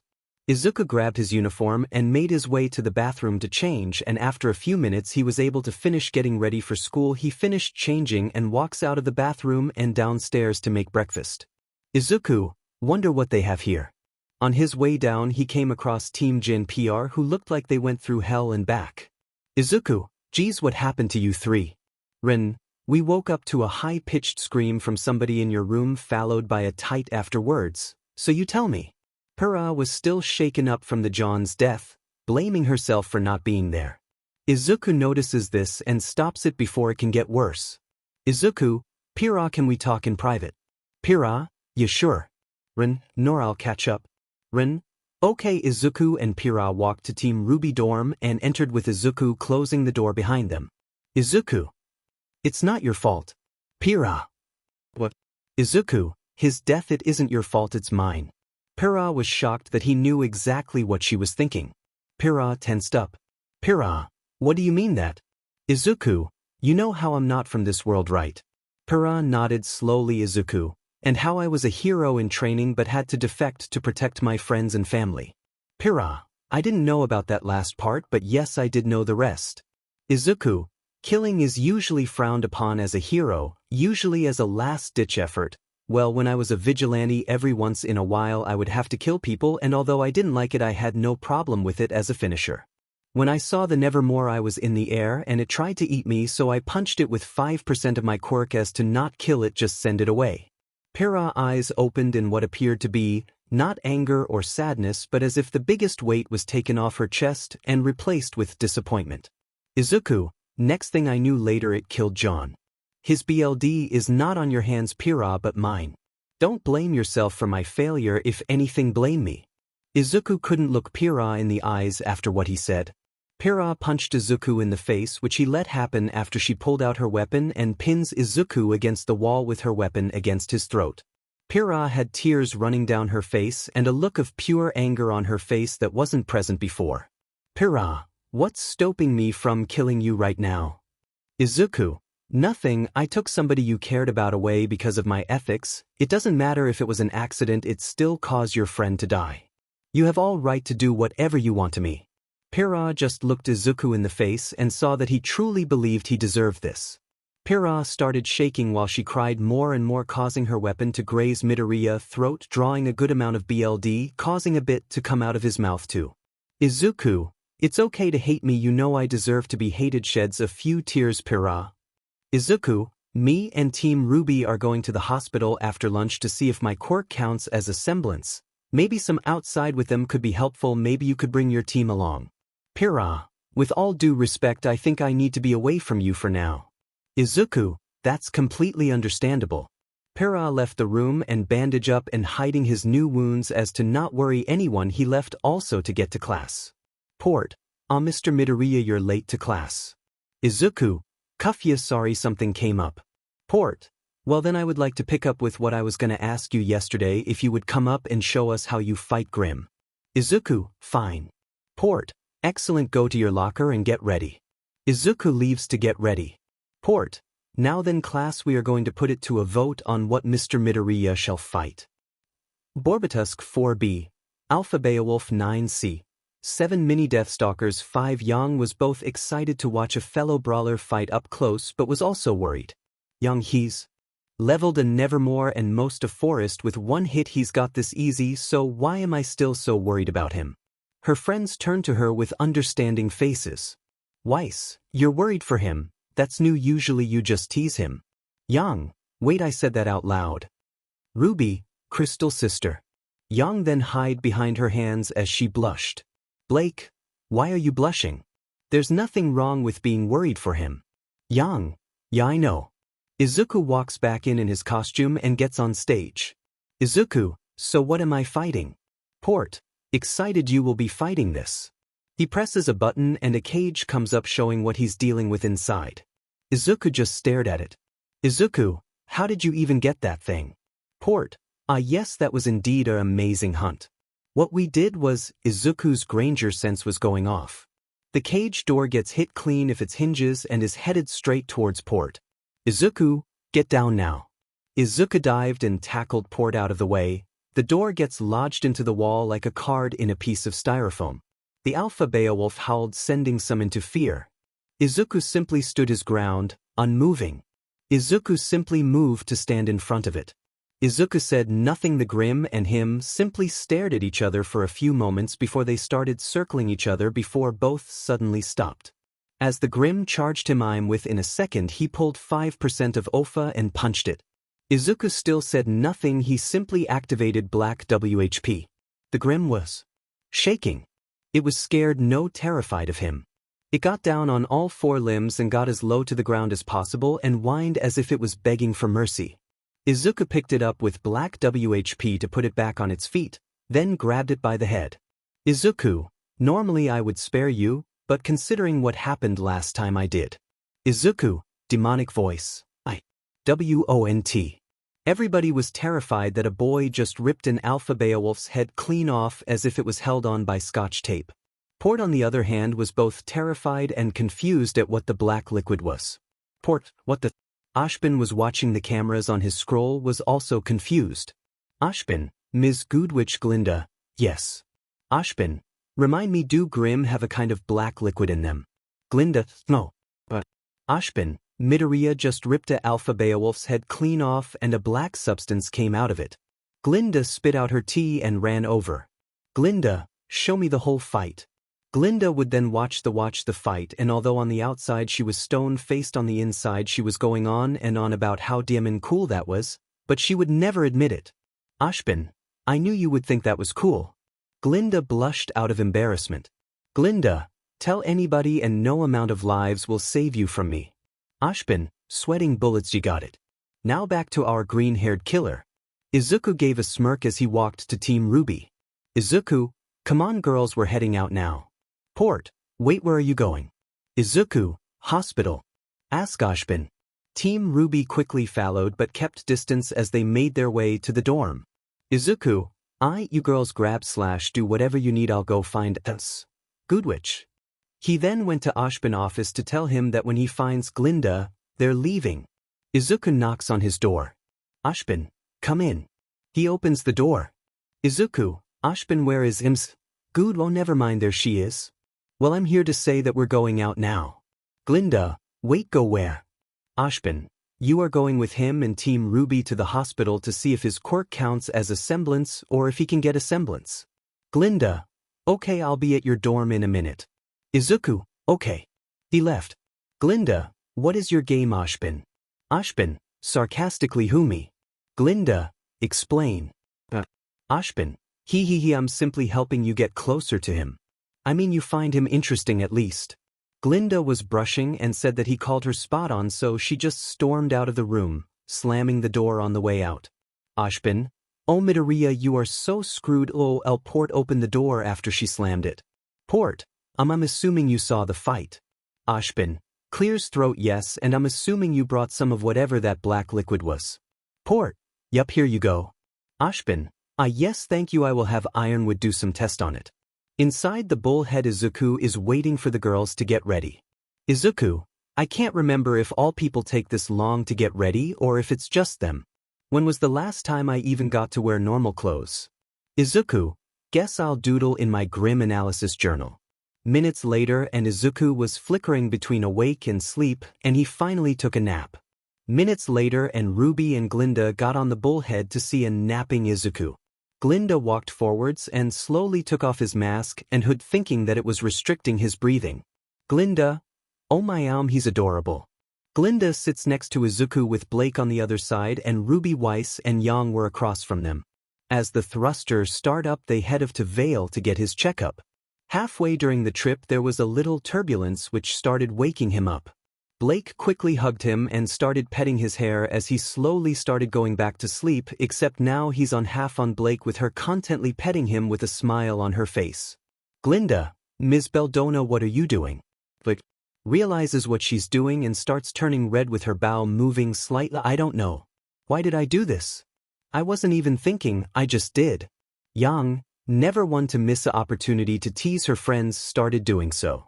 Yang, ooh, somebody's got a crush on 𝐒𝐮𝐸. Ruby smirks. 𝐒𝐮𝐸. Yang turns red. You heard nothing. Inside the mind of the green-haired boy. 𝐒𝐮𝐸, hey guys, st Vestige. Hello ninth, how are you? Vestige, yes, it has been a while since we have seen you. Is everything okay? 𝐒𝐮𝐸, yeah, I'm fine. It's just hard to find time to talk to you all. From being on the run, to almost never being able to stop, to killing AFO, to being thrown into a new world with probably no way back. ND Vestige, yikes man. 𝐒𝐮𝐸, hey, how is Nana taking it? You know, the whole killing shigaraki thing. RD Vestige, We don't know she locked herself in a corner of 𝐿𝐻 that we can't get to. 𝐒𝐮𝐩𝐻𝐿, I'll talk to her. theve, that sounds like a good way to get yourself killed. 𝐒𝐮𝐻𝐻, maybe, but it's how I'd like to go down. theve, she's over there. He points a finger to a door. 𝐒𝐮𝐻𝐻, thanks. 𝐒𝐮𝐻𝐻 walks over to the door and knocks. 𝐒𝐮𝐻𝐻, Nana. Nana. 𝐒𝐮𝐻𝐻, I'm really sorry about having to kill Shigaraki, but if not him then my friends and family. Nana. He was all I had left. 𝐒𝐮𝐻𝐻. I know and I'm sorry, I truly am. Nana, just leave me alone. 𝐒𝐮𝐻𝐻. Okay, but please, don't do this to yourself. You may already be dead, but you still need to care about yourself. 𝐒𝐮𝐻𝐻 left the 𝐿𝐻 dimension. Nana, why? He killed my grandson. So why do I still love him? She then started crying, trying to wrap her head around this. 𝐒𝐮𝐻𝐻 now started waking up. Young man, they're cute when they're asleep. 𝐒𝐮𝐻𝐻, very drowsy 𝐒𝐮 cute. 𝐒𝐮𝐻𝐻 noticed arms wrapped around him. Turning to the source, he sees a sleeping Blake. 𝐒𝐮𝐻𝐻 blushes as he realizes that he's part on top of her. 𝐒𝐮𝐻𝐻, blushing, how did this happen? 𝐒𝐮, you feel asleep waiting for us, and when we got in, Blake sat next to you. There was a little turbulence and you fell on her lap. 𝐒𝐮𝐻𝐻, oh okay. And I wasn't sleeping, I was talking to the vestiges. Glinda, the what? 𝐒𝐮𝐻𝐻, basically the past users of 𝐿𝐻. Ding dong, Vale Station in 1 minute. 𝐒𝐮𝐻𝐻 then tried to get up, but Blake simply held tighter. 𝐒𝐮𝐻𝐻, why me? Young, teasing, you say that as if you don't like it. 𝐒𝐮𝐻𝐻 just slightly shook Blake in her attempt to wake her up. 𝐒𝐮𝐻𝐻, Blake, you gotta wake up now. No response. 𝐒𝐮𝐻𝐻 then started rubbing her hair. I'm thinking it would wake her.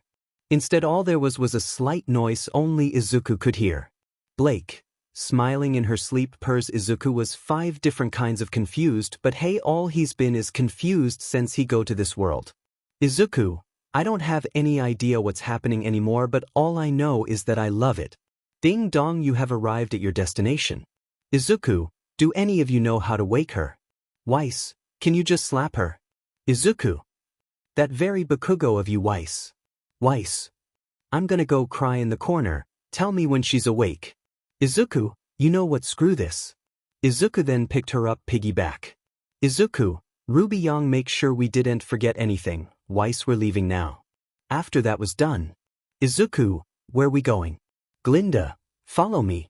𝐒𝐮𝐻𝐻, fine. Little did they know that in the background 2 people were watching the group, one wearing a white trench coat and black bowler hat, with the other having brown and pink hair, along with brown and pink eyes with a pink parasol. Roman, you see what I mean? Neo, he looks bloody terrifying. The now named Neo said nothing and just followed from a distance with a blush. Roman saw this and was even more scared, cause to him, if I want something, she almost always gets it. Roman, shaking in his goddamn boots, oh dear, the scary bunny man is gonna be my son-in-law. That or she thinks he's cool. Time skip. BTYB. Chibi 𝐒𝐻𝐻 giving Chibi Blake a piggyback, following Chibi RWI and Chibi Glinda. Ruby, 𝐒𝐻𝐻, look. There it is. 𝐒𝐻𝐻, why are you so excited? Ruby, you're gonna get a semblance. Of course I'm excited. Why aren't you? 𝐒𝐻𝐻, 1, we don't know anything. My quirk could get registered as a semblance. 2, my excitement died yesterday after the first hour. And finally, stop yelling, you'll wake up Blake. Ruby, pouting, you're no fun. 𝐒𝐻𝐻, I'm a hero. Ruby, at 𝐒𝐮𝐻𝐻. 𝐒𝐮, okay, what happened? 𝐒𝐻𝐻, WDYM. 𝐒𝐮, why are you so serious all of a sudden? 𝐒𝐻𝐻, I just feel like getting a semblance will cause more bad than good. Glinda, like how bad? 𝐒𝐻𝐻 simply said nothing as he started walking forward. 𝐒𝐻𝐻, let's just get this over with, we still have school after all. When they went in, 𝐒𝐻𝐻 put Blake down in a chair as he saw a guy getting uncomfortable with the people around him. While he dealt with them, Glinda and RWI were getting the paperwork for 𝐒𝐻𝐻, as they need his info. Receptionists, hello, and what can I do for you today? Glinda, you were here to get a semblance check for him. She then pointed to 𝐒𝐻𝐻 as he was then throwing the people who were ganging up on the guy outside face first. The receptionist SHT themselves on seeing him. Receptionist, dear what happened to him? Is he a grim? Young, That is who we need to get the checkup for, but he has no known info, so we need to put some in. Receptionist. What do you mean, no known info? RWI we're sweating trying to think of anything else to say but the truth. Glinda. He was from a poor village that was destroyed by Grimm. He was the only survivor. Receptionist. I'm so sorry, please give him my condolences and I'll get the paperwork right away. He then walked out to get the paperwork as 𝐒𝐮𝐦𝐬𝐽 comes back and sits next to Blake. 𝐒𝐮𝐦𝐬𝐽 was in thought, very tired thought. 𝐒𝐮𝐬𝐽, God, I wish talking to the vestiges counted as sleeping. Glinda waited for the paperwork as RWI went to sit. Yang, sus, are you okay? 𝐒𝐮𝐬𝐽, yeah, I'm peachy. Just still don't like this. Ruby, but why, it's just a checkup to see your semblance. 𝐒𝐮𝐬𝐽, I know, just my quirk going off. Weiss, right? Now that we have time, do you mind explaining your quirk to us? Ruby, yeah, I don't understand at all. I mean, you can fly, make tentacles out of your back. Yang, super strength that is strong enough to level a forest and shoot blasts with your fingers. 𝐒𝐮𝐬𝐽, my God, calm down, let me try waking Blake up again, then I'll explain it to you all. 𝐒𝐮𝐬𝐽 slowly shakes Blake, trying to wake her up only for her to still be asleep. So 𝐒𝐮𝐬𝐽 did something risky and could very much kill him. 𝐒𝐮𝐽, you leave me no choice, Blake, but to use my ultimate move. 𝐒𝐮𝐽 summons Black WHP, he dulls the tip and keeps them loose. 𝐒𝐮𝐽, final move, 1,000 years of tickles. Black WP shoots forward and tickles Blake. One goes to the neck acting as a feather, 2 others go to her stomach. Blake pounces awake in a laughing fit. Blake, ha ha ha, no, stop it, tickles, ha ha, please stop. 𝐒𝐮𝐽 stops when he knows she's awake. 𝐒𝐮𝐽, glad to know you're finally out. Pow. 𝐒𝐮𝐽 fell to the ground clutching his pages. Blake in her laughing fit kicked Midoriya dead in the PP, draining him of his powers out of sheer pain. Every male in the building instinctively grabbed their ball in fear they would get the pain too. 𝐒𝐮𝐽, high-pitched sobbing, why is it always my ball? First Koda, now you. Blake, flustered, well, Abe, you should have thought of that before tickling me. Weiss and Ruby intervened before she could literally kick him while he's down. Yang went over and helped 𝐒𝐮𝐽 back into a chair. Ruby, well, hold on, he was just trying to get you up, but you wouldn't, so he took drastic measures. Weiss, yeah, and he tried waking you up before we left the bullhead, but you still didn't get up. Blake simply looked to her side and simply sees him on the chair just staring at the ceiling while he held his in pain manhood. 𝐒𝐮𝐽, it's fine. I'm fine, had a feeling she would hit me somewhere, just didn't expect it to be my no spot. Blake, I'm sorry, Midoriya. 𝐒𝐮𝐽, it's cool, I had it coming. A few minutes later, after he regained his bearing. Blake, so why was I woken up? Weiss, 𝐒𝐮𝐽 is gonna explain his quirk to us. Blake shot up ready for the explanation. Ruby, she's awake now, come on, tell us already.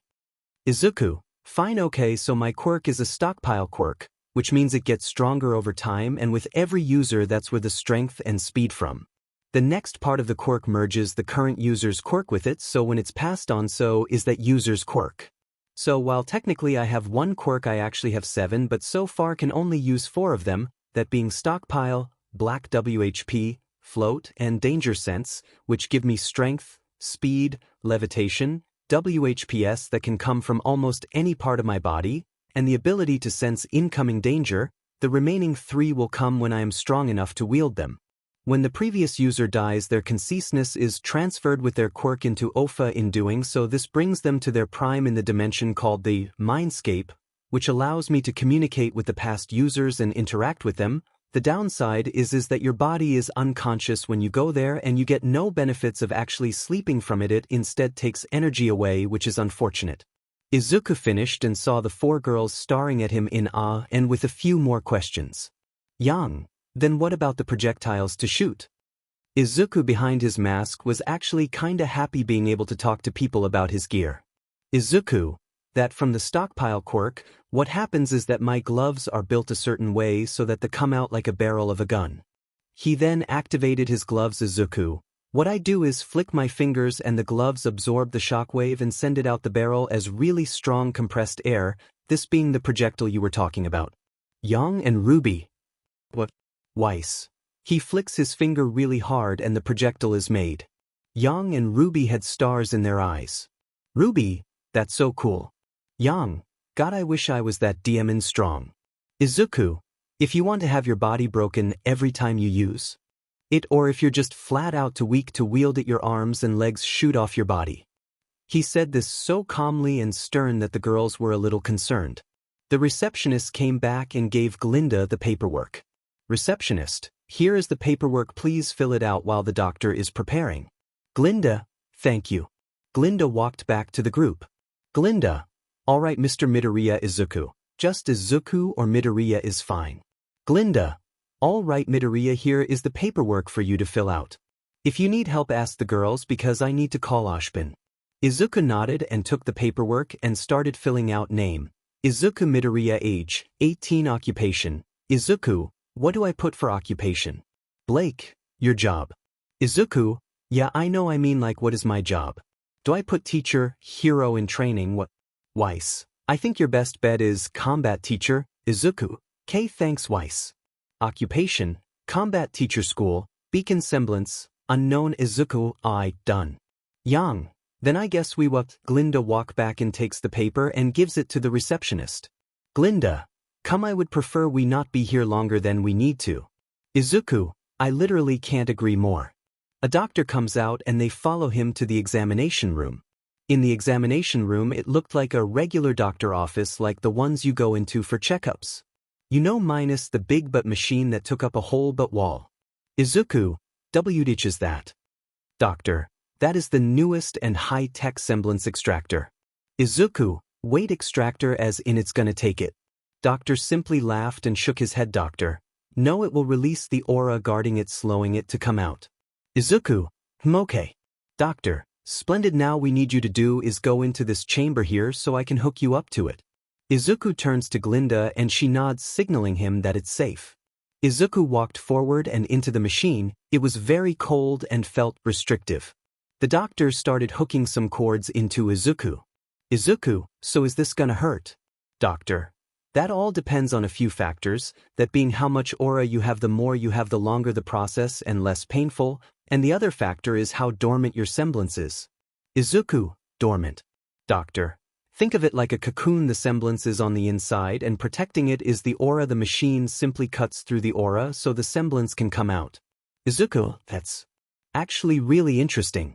Doctor, yes I know. Doctor, okay, we are going to do a few things before we start the test, but before that I need you 5 to wait out in the lobby. Glinda nodded and take Team Ruby out of the room. Doctor, okay, I'm going to test the stability of your body. After that we can start. He activates a far smaller machine and scans Izuku and all signs come out good.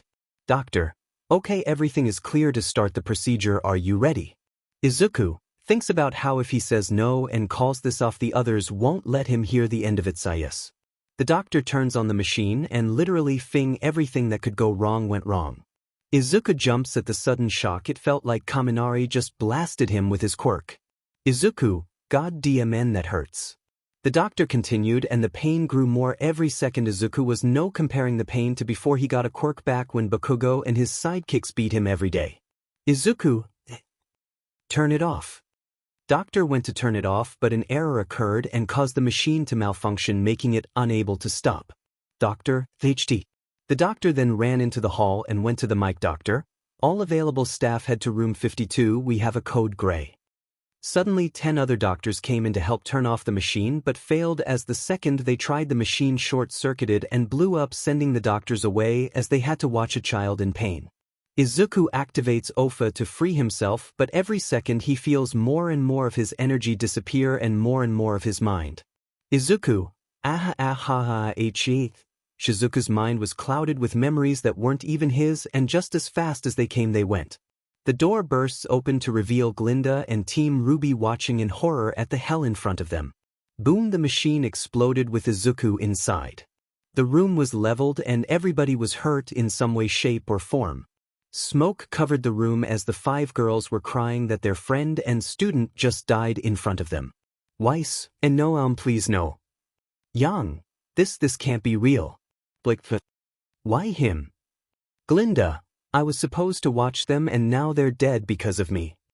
Ruby's reaction was empty. She just stood there as if she completely zoned out.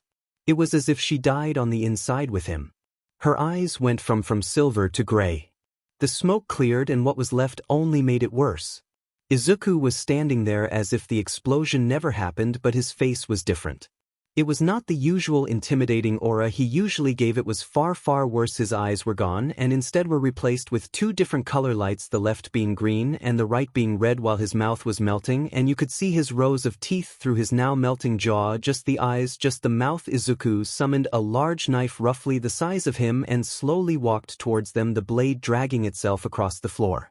With each step the fear grew more and more before his face healed and knife disappeared and he collapsed to the ground covered in his blood. Right before blacking out he hears a voice and a menu appears in front of him reading only 4 words that confused everybody that saw it. 𝐒𝐮𝐻𝐽 woke up in a cold sweat. All he could remember was pain, loss, grief, hate, and a knife. 𝐒𝐮𝐻𝐽 studied his environment and deduced that he is in the dorms. More specifically Blake's bed. 𝐒𝐮𝐻𝐽 slowly sat up as he held his head in pain. It was as if he was splitting in two. Is this what twice dealt with?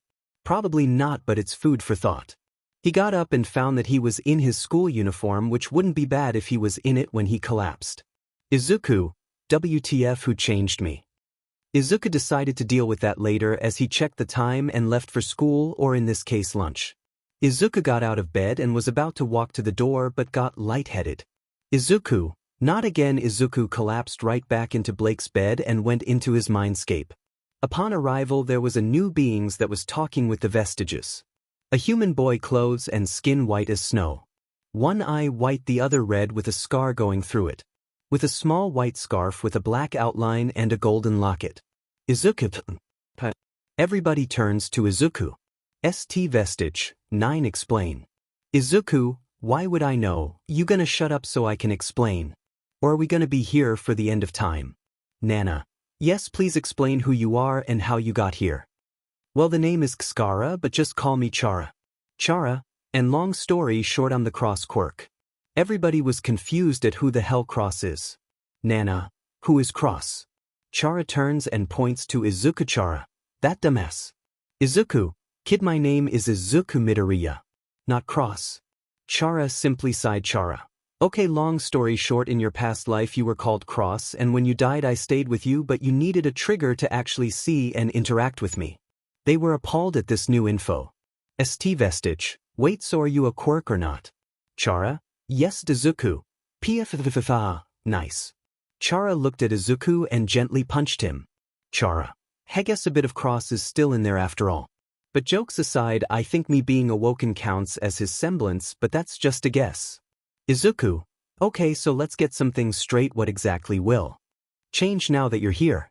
Chara, well, I can probably use my magic now since you awoke me, and hey, who knows, maybe you'll get memories of your old life. 𝐒𝐮𝐻𝐽 was confused at the term magic. 𝐒𝐮𝐻𝐽, magic. Chara, okay, so basically what I can do is summon knives, check, which lets me see stats and a bit of info on a person, and overwrite, which is hard to explain, so I'll just let you figure that out on your own. 𝐒𝐮𝐻𝐽 was in awe of his new friend's power. 𝐒𝐮𝐻𝐽, that awesome, you can do so much with those powers. The second user walks up. Nd vestige, 9, it is time I give you my power. It does a variety of this, so you will be given small amounts to start and you will unlock more later. 𝐒𝐮𝐽 turns around and is confused when he sees a girl around his age. Nd vestige, I am Betty and my quirk is not really a quirk but magic that evolved into a quirk over many years. It's called fear. 𝐒𝐮𝐽 remembered reading about Betty in pre-quirk history books. 𝐒𝐮𝐽, Betty Hart a bête noire, the soul of fear responsible for the attack on Ibot City in 20XX. Recorded dead in the end of the pre-quirk era and start quirk era. Betty was baffled that this boy knew so much. Betty, well, now I lent you the perceptive one. Most textbooks don't have those kind of things in them, so how did you figure it out? 𝐒𝐮𝐽, you can learn quite a lot when you're kicked while you're down all your life. Betty, you aren't wrong. Now back on topic, you will get a small amount and work up. To start, you will be able to regenerate and manipulate fears of those weaker than you. You'll figure it out. 𝐒𝐮𝐽, okay. Also, how did you get 𝐒𝐿 anyways? Betty laughs and points at first vestige. Betty, I was the first person this guy saw while he was crawling away knocking on death's door.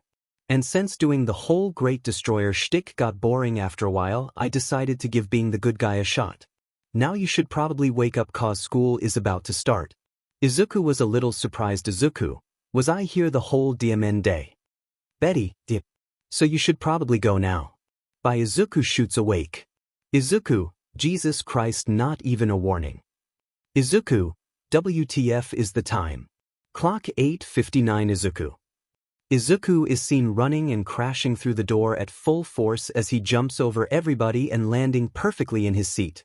Izuku simply sat there as everybody in the class stared at him. Izuku. Continue. Glinda, where were you? Izuku, my room. You okay, Miss Goodwitch? Glinda. Whatever. Anyways, class, in a scenario like this, the person with the aura in red would lose. If this was a tournament-style bracket, not can I have some volunteers to give a live demonstration with a fight? In the back of the room, a boy shot up. I will. Glinda. Mr. Winchester, please go and put on your things and come back. Does anybody wish to go against Mr. Winchester? Carden, I'll fight the little freak. Show up front. Said freak was busy writing in his Huntsman and Huntress analysis journal that he just made. He started with the person he's known the longest, that being Ruby. Carden, pissed. Hey. Dipshit. I'm talking to you. Again there was no response. Carden, when I get my weapons you had better prepare to die. Carden stormed out of the room to get his weapons and armor. Glinda, Mr. Midoriya. Once again there was no response. Glinda, Mr. Midoriya, what is so important that you have decided to just stop listening entirely? She said as she walked forwards and saw what he was doing and was amazed. It was an in-depth description of Ruby's habits to combat abilities to her semblance to how to easily beat her, all wrapped together with a very good sketch of her. Glinda, Mr. Midoriya, with all due respect, but WTF? What do you know? He once again said nothing. Glinda, done with his shit. Carden is gonna beat you if you keep going like this. You already know the deal. The door opens and Carden comes in ready to smash Izuku's skull. Carden, alright you disgrace, get on that stage and get ready to die. Or I'll just attack you now. Carden's ultimatum fell on deaf ears. Carden, that's it. Carden brought his mace above his head as he begun to swing down with all his force, only to be stopped with it being caught between his middle and index finger. Izuku simply grabbed the weapon with the rest of his hand and smacked Carden in the face with it, sending him crashing into the wall. Everybody was stunned. This guy, who wasn't even paying attention or even trying for that matter, caught a mace with 2 fingers and used the handle of that mace to send Carden flying. Carden was currently getting out of the wall when he looked up. Carden, seething with rage, you 𝐒𝐮𝐻𝐿. Carden ran forward grabbing his mace and tried again to hit Izuku, but this time at a horizontal angle. Izuku simply leaned back in his chair and the attack missed completely, which made Carden lose balance. He was being toyed with right now. Carden, blind rage, how dare you? Carden dropped his mace and went to strangle Izuku, but little did he know that this would be a terrible mistake, as the second he was close enough he was backhanded at 20% OFA, throwing him back into the wall, but also completely drained all his aura and knocked him out. Izuku was knocked out of his trance by Yang ruffling his hair a bit. While Izuku was confused on what happened, Yang had a weird sense of pride towards the boy. Yang, hell yeah, Izuku, ya kicked his butt easy. Izuku, wait, what I miss? I was catching up on some notes. Glinda simply gave a disappointed sigh. Glinda, just pay attention in class next time instead of your book, alright. Izuku simply gave a smile and gave a thumbs up as the bell ringed for next PRD. A few hours later and it was lunchtime. Izuku sits down as he ate his food. Izuku, hey, can I ask you all something? Blake, what's up? Izuku, what is dust? Is it a chemical made in a lab? Is it an ore? Weiss perked up as this was something she knew more than anything else. Weiss, yes, a rather simple question. Dust, by definition, it is a naturally occurring energy propellant that can be triggered by the aura of humans and faunus. But in reality, it is much, much more, she said quickly as she was eager to explain it. Izuku, wait, what's a faunus? Blake, a person with animal traits / features that are discriminated for being different. Weiss was going to call her out on it and go on about how all faunus are evil like the white Fong, but constantly being with 𝐒𝐮𝐩𝐩𝐸 has made her question many things about not just herself but also her very life. She wondered if the faunus were truly that bad or if it was just a way for the higher-ups to make easy money. She didn't know anymore. 𝐒𝐮𝐩𝐻𝐸, so it's not a semblance, it's just them. Blake, yes, that is correct. 𝐒𝐮𝐻𝐸, well now that pretty DMN cool. Blake was surprised at this. And I mean really surprised. Blake, how so if you don't mind me asking? Weiss, yes I do am wondering on your viewpoint. 𝐒𝐮𝐻𝐸, simple really. It doesn't matter if you have animal traits or parts. You're you regardless of what you look like or what you are. Hell, there is a simulate problem back in my world with people who have mutation quirks. Ruby, mutation. 𝐒𝐮𝐻𝐸, yeah, it's basically when you have a physical trait as a quirk.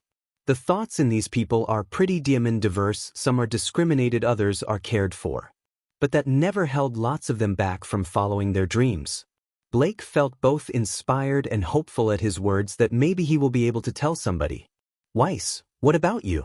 𝐒𝐮𝐻𝐸 was confused. 𝐒𝐮𝐻𝐸, W. Weiss simply looked him dead in the eyes. Weiss, what was your opinion on them?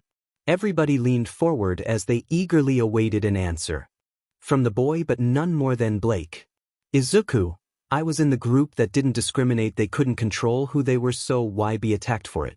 It's one of the things I wished were different in my world, that the system wasn't so heavily needed with quirks that those with bad ones are bullied and God forbid you end up like me and are diagnosed quirkless.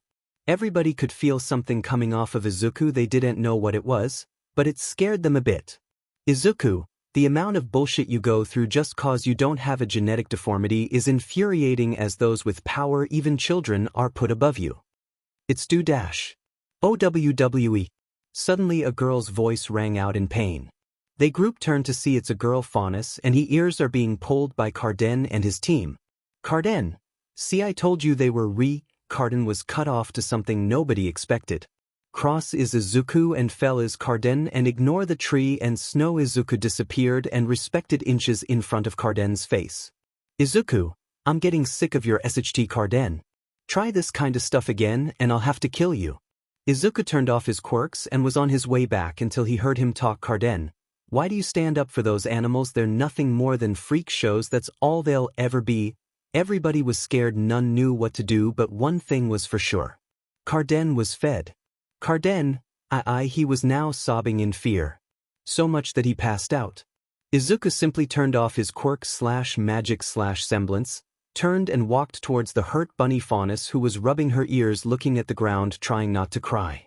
𝐒𝐮𝐻𝐸𝐻 crouched down and hugged her. She was shocked, but that was soon overran by overwhelming emotion as she started sobbing while hugging him back.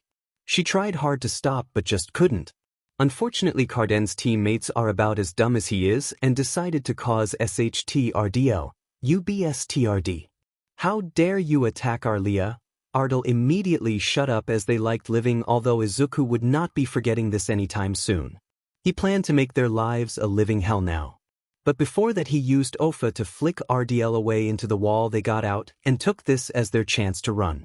𝐒𝐮𝐻𝐸𝐻 let them run as he was currently holding a crying girl in his arms. 𝐒𝐮𝐻𝐸𝐻 pat the girl's head and rubbed her back in a rhythm which soothed the crying but no so much the pain. 𝐒𝐮𝐻𝐸𝐻, hey, does it still hurt? 𝐒𝐮𝐻𝐸𝐻 got no answer, so he checked on the girl and discovered she was now asleep, caused by the crying and soothing pats from Midoriya. Glinda walked into the room and saw the holes in the wall, and judging by them she could tell that somebody was thrown into them.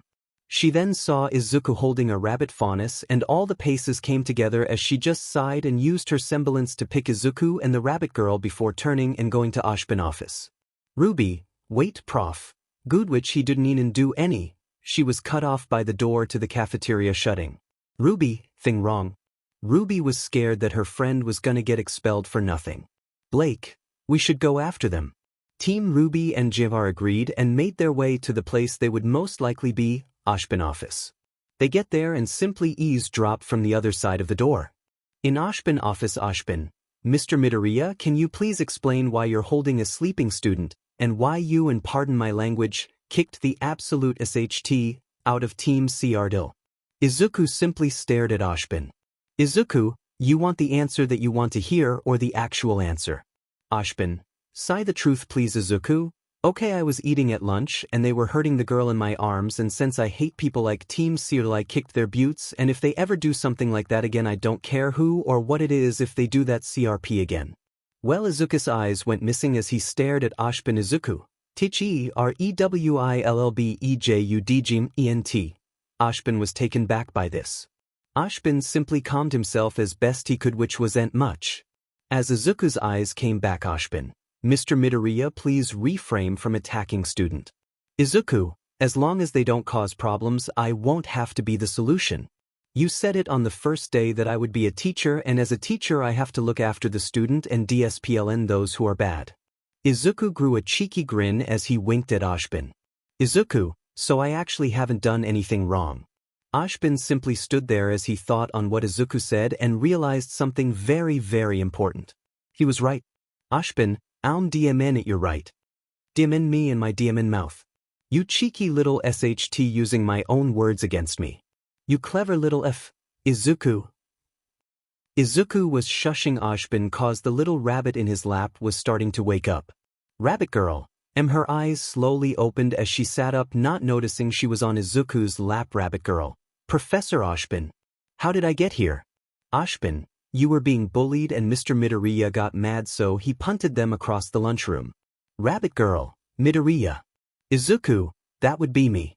The rabbit turned to see the boy and then blushed as she realized she was sitting on his lap. Rabbit girl. I'm so sorry. 𝐒𝐮𝐻, it's fine. Really it is? I was just doing what was right. 𝐻, Scarlatina, how are you feeling? Bunny girl.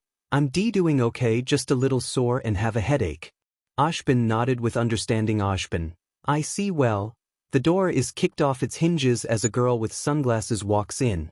Sunglasses girl. Where is Velvet? She screamed. 𝐒𝐮𝐻, who? He asked as kinda assumed it was the bunny girl but didn't want to jump to conclusions. Bunny girl. Coco, I'm right here. The now identified Coco ran up and hugged the bunny girl, who was also now confirmed to be Velvet. Coco, oh thank you're okay. I didn't know that you finally snapped and beat up 𝐻𝐿's dumb team. About time you put them in their place. Velvet looked shy at the falsely aimed compliments. Velvet, I didn't do anything Coco, he saved me. She pointed to 𝐒𝐮𝐻. 𝐒𝐮𝐻, saved, is a strong word. I simply did what was right. Coco stared at 𝐒𝐮𝐻 and walked up to him, not breaking eye contact. Soon they were face to face. 𝐒𝐮𝐻 was confused at the sudden standoffish attitude she was giving off. 𝐒𝐮𝐻, you need something. Coco. She trapped 𝐒𝐮𝐻 in a hug, which got 𝐒𝐮𝐻 to blush at the sudden sense of touch. Coco, thanks for helping her. Really, it means a lot. 𝐒𝐮𝐻 hugged back. 𝐒𝐮𝐻, it's nothing really, I was just doing what should have been done. Coco, still though, thank you. Coco ends the hug. Coco, come on Velvet, let's go get lunch now that team moron are out of commission. Velvet shot up as she realized she was actually really hungry due to her missing out on lunch. Velvet, she turns to 𝐒𝐮𝐻 with a pep in her step. Velvet, thanks again 𝐒𝐻, bye. 𝐒𝐮𝐻 gave a smile and waved bye as she left with Coco. 𝐒𝐮𝐻 turns to 𝐻. 𝐒𝐮𝐻, is there something else you wanted to talk about? 𝐻, Sino, you can leave 𝐒𝐻. Okay, see you later Professor 𝐻. 𝐒𝐮𝐻 left, not noticing the people who were eavesdropping on the conversation barely got away without being seen. Blake, should I tell him about what I am? He doesn't have a problem with faunus, but then again he hasn't met many. Well, guess you gotta start somewhere, and if what he said of his old world about mutations is true, then it should be easy. Papyrus. He falls of where he was sleeping, which happened to be a chair in the library. 𝐒𝐮𝐻 shakily got up, trying to catch his breath from whatever that was. 𝐒𝐮𝐻, okay, well the nightmares are still here, but what the hell was that? Why did it feel so familiar? And 𝐒𝐮𝐻 covered his face with his hands. 𝐒𝐮𝐻, why am I crying? 𝐒𝐮𝐻 shakes his head to regain focus before he jumps into that rabbit hole of questions.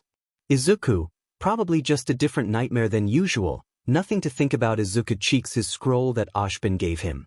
𝐒𝐮𝐻, 8:30, yeah, I should get ready for school. Probably get our WBY up in the process. Time skip to later in the day, brought to you by Chibi. 𝐒𝐮𝐻 staring at Chibi cross. Glinda, Yes, students, the forest of Forever Fall is indeed appealing, but we are not here to sightsee. Professor Peach asked us for samples deep inside the forest.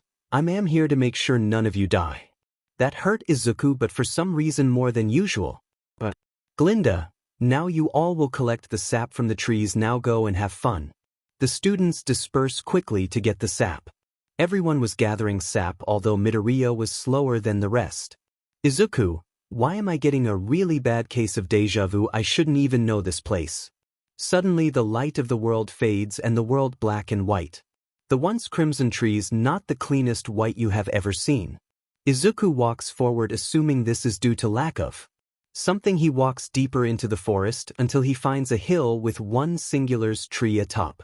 Izuku's vision starts flashing on and off, making it hard to stay awake, but when he is done he looks at the mountain and sees something he didn't expect. He saw what looked like fantasies and humans having a picnic under the tree, each looking happy. These people consisted of two humans who he finds out are brothers, two goat fantasies, one with a beard, the other with pie in hand, a fish in armor flipping a spear in their hand, a spider lady with 8 eyes passing out tea of some sort, and finally 2 living skeletons, one towering over the other in height and a short one about the size as the humans. Tall skeleton. This is the greatest picnic ever. Short skeleton. Ya bro, this is the best. Fish. Ya punk, this is pretty cool. The faunas were talking, but the 2 human brothers seemed preoccupied on something else. Izuku was about to walk forward when his vision started flashing again, and suddenly everything was back to normal. The grass is green and the trees are red. Izuku, what the ever-loving god-shitting tomfuckery is this? 𝐒𝐮𝐲𝐸. To say Izuku was done with life bullshit would be an understatement, as he ran to where the sound was, but not to help the person in need. No, this was something far different. Like an urge you can't kick or a tick to quite quit, he ran forward, his mind blacking out and everything going without him. Izuku's body comes to the scream for help and find that it's the imbecile 𝐻𝐻𝐻 who's about to get eaten alive, and although that would be an amazing show, Cross had something far more entertaining. In the distance, Ruby Weiss and Pyrrha were about to step in when Cross came out with a huge knife. Cross, well now isn't this a problem? The 𝐒𝐮𝐻 and 𝐻𝐻𝐻 both look so. See Cross walking towards them with no signs of stopping. The 𝐒𝐮𝐻 swings at Cross only for him to limbo under the claw. The Grimm showed no signs of letting 𝐻𝐻𝐻 go. Which is perfect. Izuku dodges another swing and gets behind the Grimm and stabs it in the back, piercing through its body, but when the knife leaves the Grimm, something changes. There was no wound on the Grimm. In fact, only one thing has changed, and that the Grimm mask was covered with a white pixelated X, and on its chest was a large X going from shoulder to hip. Replace fell with the 𝐒𝐮𝐻. The 𝐒𝐮𝐻 stands there as if awaiting in order. With a flick of Cross's finger, the Grimm shot to life as it slowly began crushing 𝐻𝐻𝐻's body. Izuku walks next to 𝐻𝐻𝐻 and sits next to him with the scariest smile one can imagine. Izuku, do you think you're above consequences? 𝐻𝐻𝐻, W. Of course I am. I'm 𝐶RACK. All that was heard was a loud crack followed by a loud scream.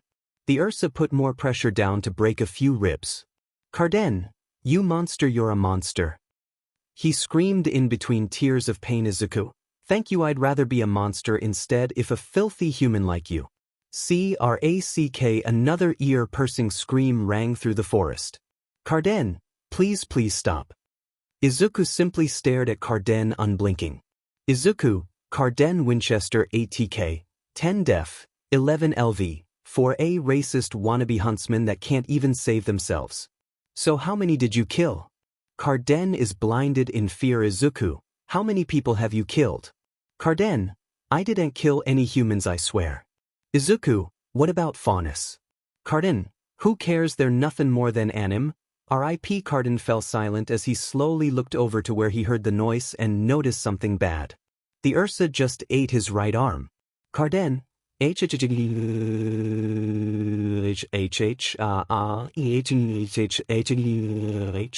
BLD was shooting out of his now stump of an arm. The Grimm moved its head over to the other arm. Izuku, if you value your life, human, you'll speak the truth before you die. So I ask again, Izuku, HOWMANYHAVYOUKILED. 𝐻𝐻𝐻, 5 okay, I killed 5, just please don't kill me. Please, I'll give you anything you want, just please. Cross quickly takes the grim of 𝐻𝐻𝐿 and decapitates it with one flick of the wrist cross. Just because you get mercy from me doesn't mean you'll get mercy from her. He points to a seething and scared 𝐒𝐮𝐦𝐦𝐚𝐫𝐭. I thought you were better than this, Mr. Winchester, but I was obviously wrong. You are hereby expelled from Beacon and will be put under arrest after your treatment. And you.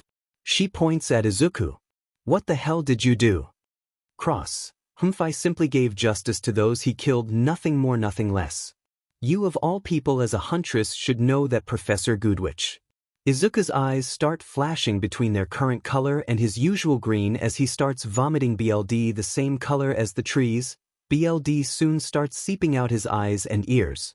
While this is happening, Izuku is seeing bits and pieces of a life once lived with happy faces all around, the sad, then old, then young. I kept jumping everywhere, there was no consistency whatsoever. As his mind woke up, his body was not as he fell to the ground dying of BLD loss. He could hear the screams of Team RWI before finally succumbing to sleep once more. Izuku found himself in a dark void. This would be normal if he was put into the world of OFA, but he wasn't. This world felt eerie, like he was staring into the VO dash. Why did you leave us, Daddy? We needed you and you left us. Izuku saw a blurred out silhouette, but he knew who it was even if he couldn't see them fully. Izuku tried to talk but found himself unable to talk, let alone move. Another person showed up right next to the previous. You left us, Dad, you left us with no more than a DM and letter. You said you'd come back after beating AFO, but you didn't. You did the same thing my parents did and abandoned me. A new person showed up and again they were blurred, but the way they spoke gave it away who they were. Why did you leave us, Deku-kun? We could have beaten AFO together. Did we do something wrong? Did you really hate us that much? Was any of it real to you? Why, problem child? You wanted to be a hero so badly and yet you left us when we needed you most. After the war things went to hell, and what did you do? You left us. We needed you, ABD, you left us, all of us. Nerd, this wouldn't have happened if you just did what I told you in middle school. Izuku soon found himself near the edge of the rooftop of his middle school. He could finally move and turned to move away from the edge when he saw it. Dismembered, horrified versions of his friend's family and other pro-heroes, dead, BLD everywhere covering the roof in it. Izuku fell to the ground and started crying, which very quickly turned into sobbing as he looked at his hands and saw them covered in BLD. The BLD from the roof disappeared along with the bodies as the world faded back to black. In this void of darkness he saw all of it. Every single one of his friends' deaths, followed by his mom's, then the pro-heroes, and lastly Kota and Eri death. Each one bloodier and more detestable than the last. The world came back and with it the BLD and bodies. But the BLD was not on the ground but in the air as it formed words. SWANDIV Izuku. W. The moment he spoke, consecutive amounts of snaps could be heard. He turned his head to identify the sound to see the corpses. Staring straight at him, eyes devoid of life as BLD seeped from the head, mouth, and eyes of the corpses. Everyone hesitant face WANDIV. The lifeless bodies started moving towards Izuku. Bits and pieces of their mangled bodies would fall off as they approached while chanting the same word again and again and again. Izuku was pushed against the edge of the building. Izuku simply looked over the edge and then back, to see the bodies have once again fallen limp, no longer apart if the undead. Izuku took a step back as he did what he was told, and took a swan dive off the roof of the building. The fall felt like a lifetime, yet at the same time only a few seconds at the same time. The whole time though all he could was the screams of the people he let down, the people he left, and the people he killed. When he hit the ground he could hear them all say one thing at the same time. Everybody, if we're really friends you won't come back. It has been a few weeks since Izuku went into a coma. Weiss was waking up when she saw unconscious Izuku next to her. She wouldn't admit it, but she was insanely worried about him. It seems that all he does after fights like before is bleed and fall unconscious. Something is wrong, but she doesn't know how to help or where to even start. Could he have a disease? Is he not taking care of himself? She wanted to be there for him like he was for her, but can't when every time something happens this happens. Still though, knowing that she was in the same bed as him while he and all of Team Ruby were asleep, knowing she could get away with doing anything with him, made her feel different. Before she realized it, she wrapped her arms around him and cuddled him. She didn't know why she did it, but it felt right and comforting. She stayed like that for half an hour before she heard the person above her start waking up. She quickly unlatched from the boy and got out of bed to get ready. Team Ruby was gonna go into Vale. They were going to bring Izuku and get him some clothes since all he had was his school uniform and his vigilante suit. When Team Ruby left for Vale, Izuku's nightmare had looped 15 times over, each time getting progressively worse by a substantial margin, causing Izuku's body to go into a major flight or fight response. The nightmare turned into a night terror. Izuku, mumbling no. Izuku shot up like a speeding bullet. Izuku, distressed your eye. Suddenly magic started spewing out of his body, collimating into one place in front of him. It hardened into a large dragon skull with an opened mouth with a red beam of pure power coming from it, destroying the wall behind him. All across Vale, no matter where you were, you could see it. After a moment, the skull disappeared along with the beam it shot. Izuku was hyperventilating, his mind racing, unable to concentrate on anything but the voices in his head. Instead of blue, make it purple, and red. He couldn't control himself. But suddenly he was caught off guard by a from Professor 𝐒𝐮𝐦𝐸𝐴 Izuku, talking through stutters, tears, and lack of oxygen from hyperventilating. Professor 𝐒𝐮𝐸𝐴. Glinda looked up and saw that he was talking to her, and gave the most Linda thing possible, a warm smile in which she pulled Izuku into the hug more. Glinda, thank you're all right, Mr. Midoriya. Izuku, just Midoriya is fine, Professor 𝐒𝐮𝐸𝐴, but what happened? Why is there a huge hole in the wall? Glinda, your semblance went off in your sleep. Izuku was disappointed that he caused this much of a mess. Izuku, did I hit any of the girls' stuff? Glinda let go from the hug and went over to examine the area. Izuku got up to search too, but Glinda used her semblance to push him back into bed.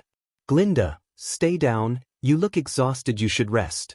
Izuku, I've rested enough, besides I need some fresh air. Glinda was giving a stern look at Izuku, but it's nothing new to him considering his teacher was Eraserhead. Izuku got up but once again got thrown into bed, this time with more force, and that he was wrapped in a blanket so tight he couldn't move. Glinda was giving a death stare at the boy, who was getting increasingly aggravated. Glinda, respect your elders, boy. Izuku, I do, you just aren't an elder, you look at most 25. Glinda gained a slight tint of pink of her cheeks as she corrected the boy. Glinda, I'm at that comment. They both sat in silence and stared at each other, both getting a faint blush at this. Izuku, sorry, I assumed, Professor. Glinda, it's quite all right, it's good to know that I still look young and appealing. Izuku's blush grew at what she said. Suddenly the door bursted open, revealing RWI of Team RWBY. Yang, why would you say that to her? Weiss, IDK, it just slipped out.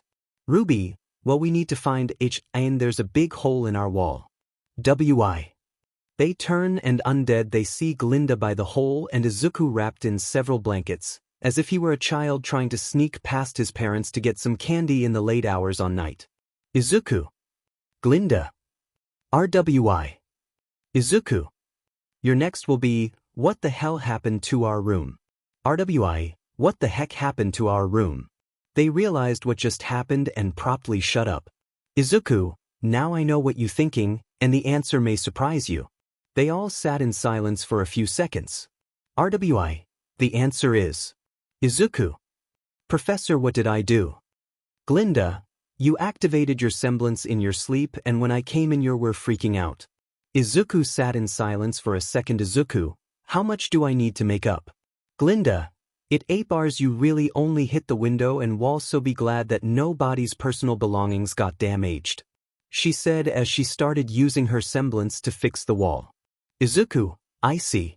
Izuku, so where is Blake anyways? Yang stared at Weiss. Ruby started whistling, just pretending that she wasn't involved.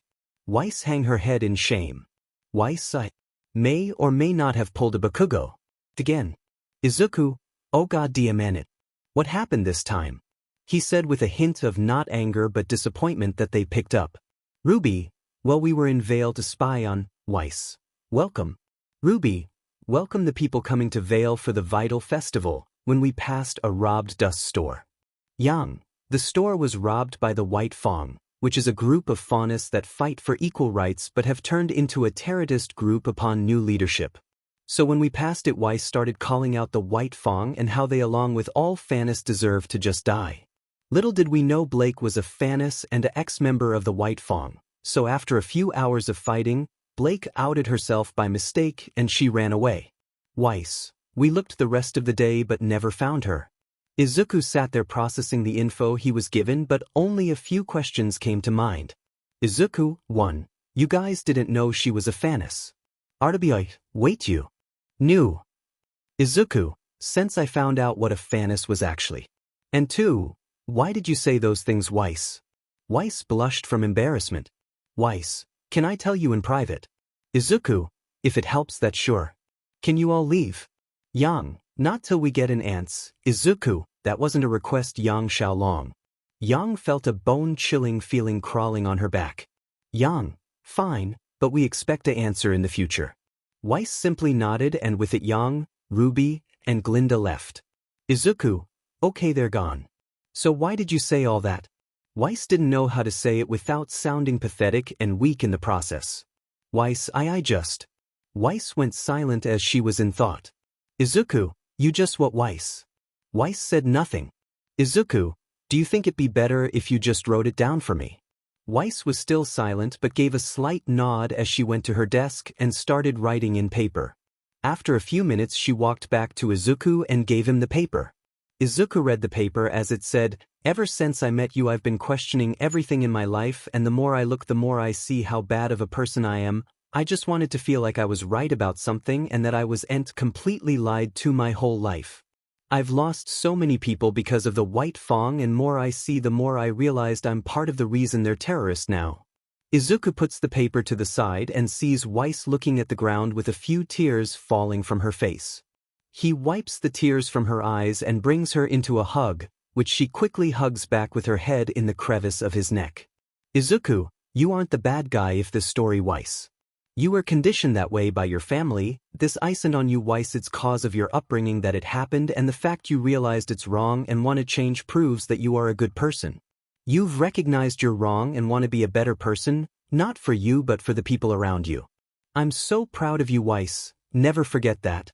𝐻𝐻, upon hearing what 𝐒𝐮𝐻𝐻 had to say, couldn't hold it back anymore and cried for what seemed like minutes. When she was done crying she wouldn't let go. The way he felt was comforting. The warmth of his body ensnared her in pure safety. It was as if she was the only thing that mattered to him. 𝐻𝐻 held him closer and pushed her head deeper into his neck. 𝐻𝐻 whispered, thank you for believing me. 𝐒𝐮𝐻𝐻 also held her closer.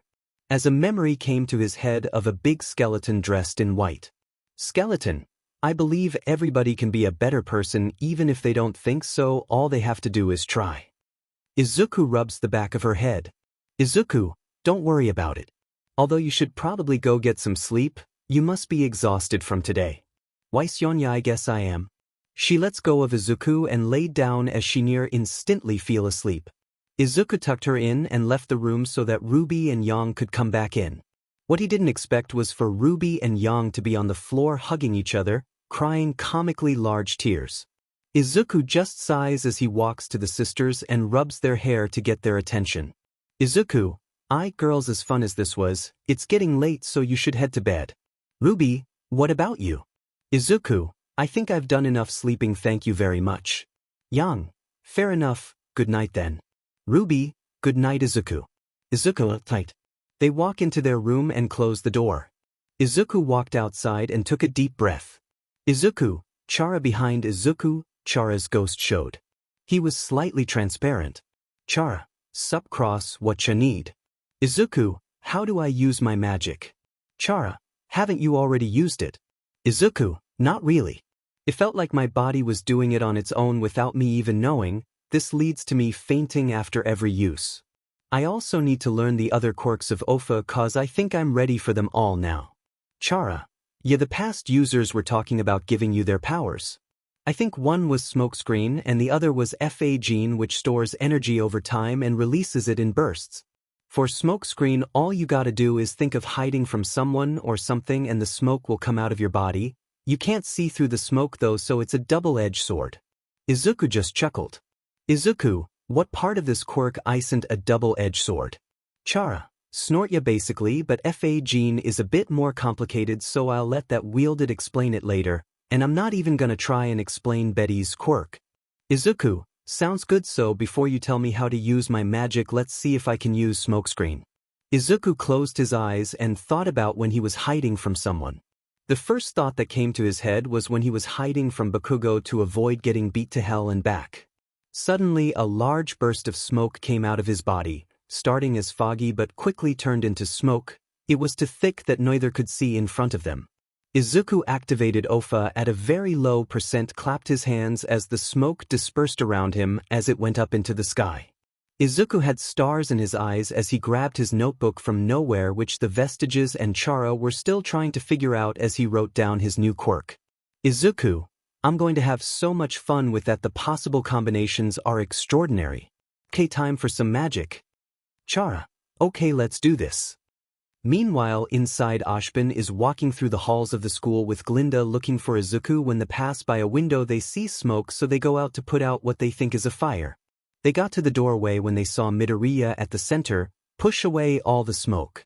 Glinda, it's night, we should stop him. Ashbin, no, let him. He was asleep for 2 weeks, let him be this time. Glinda, I'm fine. She turned on her heels and left Ashbin. What more can you do, Mr. Midoriya? He sips from his coffee mug and leaves for bed. During the morning, 𝐒𝐮𝐻𝐸 was still training and got a bit of control over his magic. He can summon his hack knife and a few bones, but not really far from him, so for now he chooses to use them as defense until he gets better. 𝐒𝐮𝐻𝐸 decided to take a break from his magic to focus on his body, so right now our protagonist is going on a run in Vale. To avoid suspicion, he wears his school clothes to run instead of his vigilante suit. 𝐒𝐮𝐻𝐸, man, it's a appealing day out right now, he said to himself, not expecting an answer. Which is why he was caught off guard when he got an answer. The weather truly is appealing today. 𝐒𝐮𝐻𝐸, Christ on a bike. 𝐒𝐮𝐻𝐸 swiftly turned around and came face to face with an orange-haired girl with bright emerald eyes in a dress. She seemed really happy, for some reason. Salutations. 𝐒𝐮𝐻𝐸. I'm sorry, but do I know you? No, I don't believe so. She simply smiled at 𝐒𝐮𝐸, which only made things awkward. 𝐒𝐮𝐸, okay, well, my name is 𝐒𝐮𝐸 Midoriya, what's your name? My name is Penny. 𝐒𝐮𝐸, well, it's nice to meet you, Penny. By any chance have you seen a girl with long black hair and a big black bow? Penny, with cat ears. 𝐒𝐮𝐸, maybe. I mean, she did purr that one time. Penny, I saw her yesterday. She was with her friends and my friend Ruby. 𝐒𝐮𝐸, Rose. Penny, gasp, are you her friend too? 𝐒𝐮𝐸, yeah, I'm her teammate. Penny, the one who leveled the Emerald Forest with one punch. 𝐒𝐮𝐸, yeah, that's me. 𝐒𝐮𝐸, how did she know that? 𝐒𝐮𝐸, hey Chara, can you check her for me? Chara showed up next to Penny and proceeded to check her, until a problem came up. Chara, why doesn't this girl have a soul? 𝐒𝐮𝐸, what the hell does that mean? Chara, it means exactly what it sounds like, they don't have a soul. Yet somehow they have an aura. I'll be back, I'm gonna go look through some code. 𝐒𝐮𝐸, what code? Chara. He turned only to see the confused look of Penny and absence of Chara. Penny, what? I didn't know you were such a good actor, it was like you were really talking to somebody. She gave a bright smile that he couldn't help but adore. 𝐒𝐮𝐸, thanks. He returned her smile with his own smile. When he did though, she froze completely, like a search engine that can't load what you're looking for. 𝐒𝐮𝐸, you okay, Penny? Penny, what is this? Am I bugging out? Did somebody hack me? No, Dad said that was impossible. So what am I feeling? I need to go now. Bye, 𝐒𝐮𝐸. With those words she swiftly ran past you, causing you to spin out. 𝐒𝐮𝐸, wait, you never answered my question. But she was already gone. 𝐒𝐮𝐸, so I guess it's back to looking for her the old way. And so he was doing things the old-fashioned way. He went building to building asking if they've seen her, but alas, nobody has. 𝐒𝐮𝐸, GI 2 hours and I have no leads on her. This was a waste of TI. He was cut off by 2 suspicious characters walking down an alley. Both wearing hoods, each holding a box. To anyone else this would seem normal, but to Izuku's well-trained eyes he knew something was up. Izuku, should I? Yeah, why not? Izuku went into a different alleyway and used 𝐻𝐿 to leap onto a building to stalk them from the rooftops. Anybody else would be cautious and be thinking of what these two people would be doing, but instead only one thought came to Izuku's mind. Izuku, wonder if Mr. Aizawa would be proud of this. The green boy stalked them for a few blocks before they stopped at a metal door. A little latch at about eye level opens up as the person on the inside saw who it was. They opened the door, letting the two inside. Izuku could no longer watch from the roofs but knew how to get in undetected. He went to the skylight on the roof and covered himself in black WHP to blend in with the darkness of the warehouse, then activated float so he wouldn't make any sound. He flew in and sat on a large crate at the top of the room. Observing the room, there was no light besides one lamp in the center of the room on a table. On the table was a map of Remnant with some red circles and X on it. Like a map of places to and already gone to. Along the walls of the room was hundreds of crates from the 𝐒𝐮𝐻𝐸 dust company. The two were seen talking to a orange-haired male with a bowler's hat. Izuku, Roman, and make sure you idiots bring the leash for tonight. I'm not going to have the whole heist ruined because of you men animals. Izuku, so those are his underlings, and he called them animals. Maybe it's the white fang that the girls were telling me about. I'll need more info. Roman, Siam, why do I need to work with these BSTRDS? Can't believe I actually have to work with the white fang. Seriously, this SCKS. Izuku, never mind then. Okay, last, when and where is the heist at? Roman, hey, and can you make supper? He was met with a boot to the head. Roman, ow. WTH Neo. A girl a little younger than Izuku came out of the shadows. She had half-pink, half-brown colored hair and matching eyes to her hair. She dressed in a long-sleeved white and pink suit that went to above her stomach. Underneath was a long-sleeve cotton shirt. She wore dark breathes and white thigh-high boots with the back up like a pair of high heels.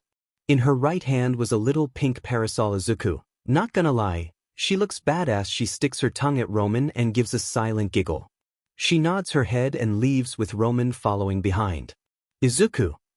Okay then. Izuku floats down towards the plans and examines at them. Izuku, yeah, I was right, this is a robbery, but the question is where. The map shows several places that have been robbed crossed over with an X. Izuku, Roman said they needed a leash, so it has to be in a somewhat open area. Which mean, he was cut off once again by danger sense going off as he just barely dodged at explosive round aimed for his head. Izuku, you are so lucky those crates are durable or we'd all be 6 feet under. A chuckle was heard from the shadows as Roman came out with his cane drawn on Izuku. Roman, yeah, I guess I am. Anyways, Green Bean, how did you find this place? Izuku, saw a few guys carrying boxes that looked suspicious, so I trailed them here. He said this as he got hit from behind by Neo. Roman took the opportunity and ran at him from below but was met with a kick from a backflip. That disarmed Roman of his cane. Roman, teasing, damn it. He caught Roman off guard by throwing the cane at him so hard that when he ducked it went through his hat and into the wall as a sort of hat rack. Behind Roman, Neo gave a round of applause while holding up a card that says 10 on it. Roman, a little help please. Neo gave a silent sigh as she swapped places with Roman as she strutted to Izuku. Izuku and Neo stared at each other waiting for one to make a move, and that person was Izuku. He started by using black WHP to restrain her, but the second it came in contact with her, she shattered. Izuku was distraught thinking he killed someone again. Izuku, oh god, I killed her.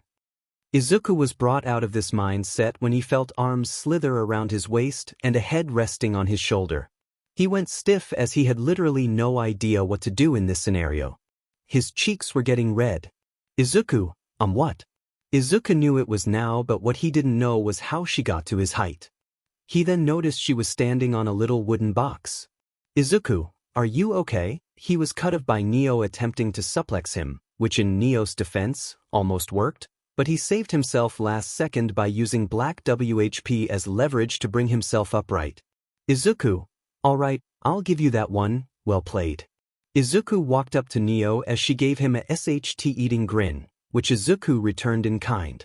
He started by throwing a punch that 𝐻𝐿 ducked under as she went to hit his chin with her parasol, but he moved out of the way as he went for a kick that she parries with her umbrella. She then uses her semblance to get behind 𝐒𝐮𝐻𝐿 and attempts an overhead swing, but it was blocked when a large bright orange bone came out of the ground, making 𝐻𝐿 retreat for a moment. 𝐒𝐮𝐻𝐿 goes to the bone, pulls it out of the ground and holds it as if it were a sword. 𝐻𝐿 gave a cheeky grin as she backed away towards the desk and smashed the lamp that was on it, destroying the only source of light. 𝐒𝐮𝐻𝐿, okay, you blinded both of us, good job. Yes. He was met with his danger sense going off as he barely dodged an umbrella. 𝐒𝐮𝐻𝐿, SHT, she's learning as she fights. I need to figure out her semblance. Geez, dude, for somebody so small you hit really DMN hard. 𝐒𝐮𝐻𝐿, but all I gotta do, I limit your options and mobility. 𝐒𝐮𝐻𝐿 channels large amounts of black WHP into his fingertips and shoots them out, created a cage that was slowly getting smaller. Few moments passed as the cage got smaller and smaller as he hears something sliding against the ground. 𝐒𝐮𝐻𝐿 responded, but moving all of the black whip to that area in which he dragged 𝐻𝐿 out, she was captured. 𝐒𝐮𝐻𝐿, 1 down 1 to go. 𝐒𝐮𝐻𝐿 spent a few minutes walking around searching for Roman but couldn't find him. He took this opportunity to leave and bring 𝐻𝐿 to the authorities, but right as he was about to open the door, beep, he was caught in an explosion. Roman set up proximity mines by the entrance to catch him off guard. The explosion destroyed the front of the warehouse as 𝐒𝐮𝐻𝐿 and 𝐻𝐿 were blasted into the street. Roman came out of the warehouse shooting at him, to which 𝐒𝐮𝐻𝐿 returned them by using air bullets from 𝐻𝐿. Continued till they heard a horn. Roman looked to see what the noise was when he saw a truck coming down the street with no signs of stopping. Roman looked to where it was going and was horrified when he saw an unconscious 𝐻𝐿 on the ground. Roman, 𝐒𝐮𝐻𝐿 turned and saw what was going to happen and ran full tilt to where 𝐻𝐿 was, grabbed her and put all power into Black Whip to act as a barrier and float to avoid as much damage. When the truck came in contact with Black Whip, 𝐒𝐮𝐻𝐿 and 𝐻𝐿 were sent flying in the sky, where they crashed inside of a building a few blocks away. The truck was completely flipped over from the crash and was set on fire. The driver was fine from the crash, but that wasn't on the mind of Roman Torchwick. He was scared, thinking his daughter just died because of his mistake. He ran towards the building and turned his cane with the handle facing up. He shot it to a building where it pulled him in, like as kind of grappling hook. He grappled to several more buildings till he grappled to the hole in the building, where the two crashed into, praying to 𝐿 was okay. 𝐿 woke up as she was picked up by a man in a white coat and put into a car. The person who put her in the car was Roman Torchwick. Roman, God, that kid is a pain in the butt to fight. Too much bullshit to deal with the smoke, tendrils, strength and speed, and the fact he knew his way around a fight. 𝐿 got up and looked at him and started to sign. FYI, when 𝐿 talks, it's just sign language, not her actually talking. 𝐿, told you I was right. He is the green demon from a few weeks back. Roman chuckles. Roman, really? Green demon is what you're calling him? 𝐿, well, did you catch his name? Roman, no. 𝐿, well, there you go. Besides, he does look like a demon of sorts with the suit on. Roman, I think it looks more like a humanoid Grimm, with the mask looking like sharp teeth, that one glowing eye, and the tendrils coming out of his back. 𝐿 simply shrugged. 𝐿, maybe, all I know is he's super cool. She signed with a happy look as Roman gave a chuckle. Roman, well, this was all fun, but I need to prepare for the heist. And pray he doesn't show up. We cut to 𝐒𝐮𝐻𝐿 as he is walking around still looking for Blake while chatting with Chara. 𝐒𝐮𝐻𝐿, so out of curiosity, what was I like back then? Chara, itchem. 𝐒𝐮𝐻𝐿, in my old life. As cross. Chara took a minute to think. Chara, well, you were really determined to keep your loved ones safe. And when things went bad, Chara starts remembering the ex-event. Chara, you would do anything for them. Chara, but you were also a huge prick at times. Not to mention stubborn. Midoriya gave a light-hearted laugh. 𝐒𝐮𝐻𝐿, I must have been a real piece of work, huh? Chara, you have no goddamn idea. They continued talking until 𝐒𝐮𝐻𝐿 heard a familiar voice. Blake, all behind a little black bow. He swiftly looked in the direction of the voice and saw Blake talking with some blonde monkey Fanis. 𝐒𝐮𝐻𝐿, found you. He used float to go underneath the balcony to listen in on them. After some time he figured out that they plan on seeing if the White Fang were the ones behind the recent robberies. Blake thinks that it isn't them. Blake left for the docks while the monkey Fanis said he would catch up. He left to do something. Izuku is seen floating high above Blake as to not give his location away. After a few hours it was night and the monkey Fanis returned with a bunch of apples. Monkey, hey, I'm here, stole some food, want one? Blake, can't you go without stealing something? Monkey, weren't you in a cult? Izuku, snort. Blake simply glared at the monkey man, a stare that said, say that again and I'll shatter you like glass, monkey, up to soon. Suddenly the roaring sound of a bullhead can be heard as it landed on the docks. Monkey, that them. Blake looked at the bullhead, praying to it wasn't the White Fang. Her prayers went unnoticed. Blake, yeah, that's them, the White Fang. Monkey, you don't sound surprised, Blake. I think deep down I knew, I just didn't want to believe it. What's the holdup, you animals? We aren't the conspicuous of robbers. They turn back to the bullhead and are shocked when they see Roman. Blake was a mixture of stunned, confused, and very, very mad. Blake, no, this isn't right. The White Fang would never associate with a human. Blake jumped down from the crate she's on to the ground and starts sneaking around to Roman. Monkey, hey, wait, come back. Blake ignored the monkey man and kept sneaking till she was behind the ginger PMP. Roman, this isn't a leash, this is rope, you damn an animal. Sigh, it's so hard to get good help nowadays. Blake used his moment of disappointment to dash behind him and put her weapon to his throat. Roman, well, oh, for the love of. All of the Fang current saw this and aimed their weapons at Blake and by extension Roman. Roman, whoa, take it easy, little lady. Blake takes of her bow with the hand without the weapon, revealing an adorable pair of cat ears the same color as her hair. Blake, brothers of the White Fang, why are you aiding this some? They all looked at each other confused as to what was going on. Roman, kid, didn't you get the memo? Me and the Fang are on a little business venture together. Blake pulls his weapon closer to his neck. Blake, tell me what it is or I'll put an end to your little operation.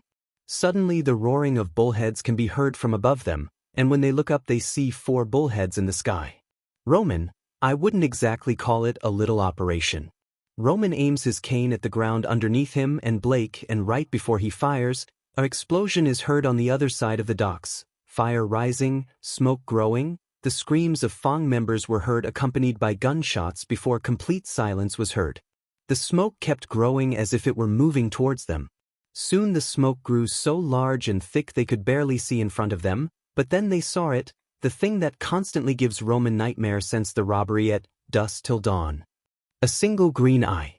Roman, oh, if this. Roman fired his cane at the ground, launching him and Blake in separate directions, with him using the momentum to blast forward while the blast threw Blake into the direction of the smoke, only to be caught in the air by a familiar figure on a crate. Midoriya is holding Blake. Deku, you alright? Blake, yeah, I'm fine.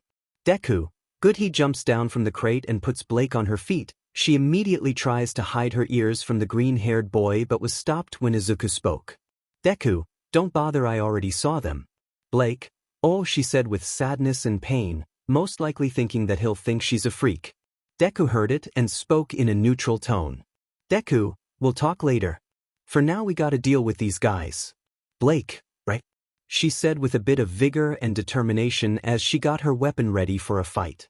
Deku got into his usual stance, ready for a fight.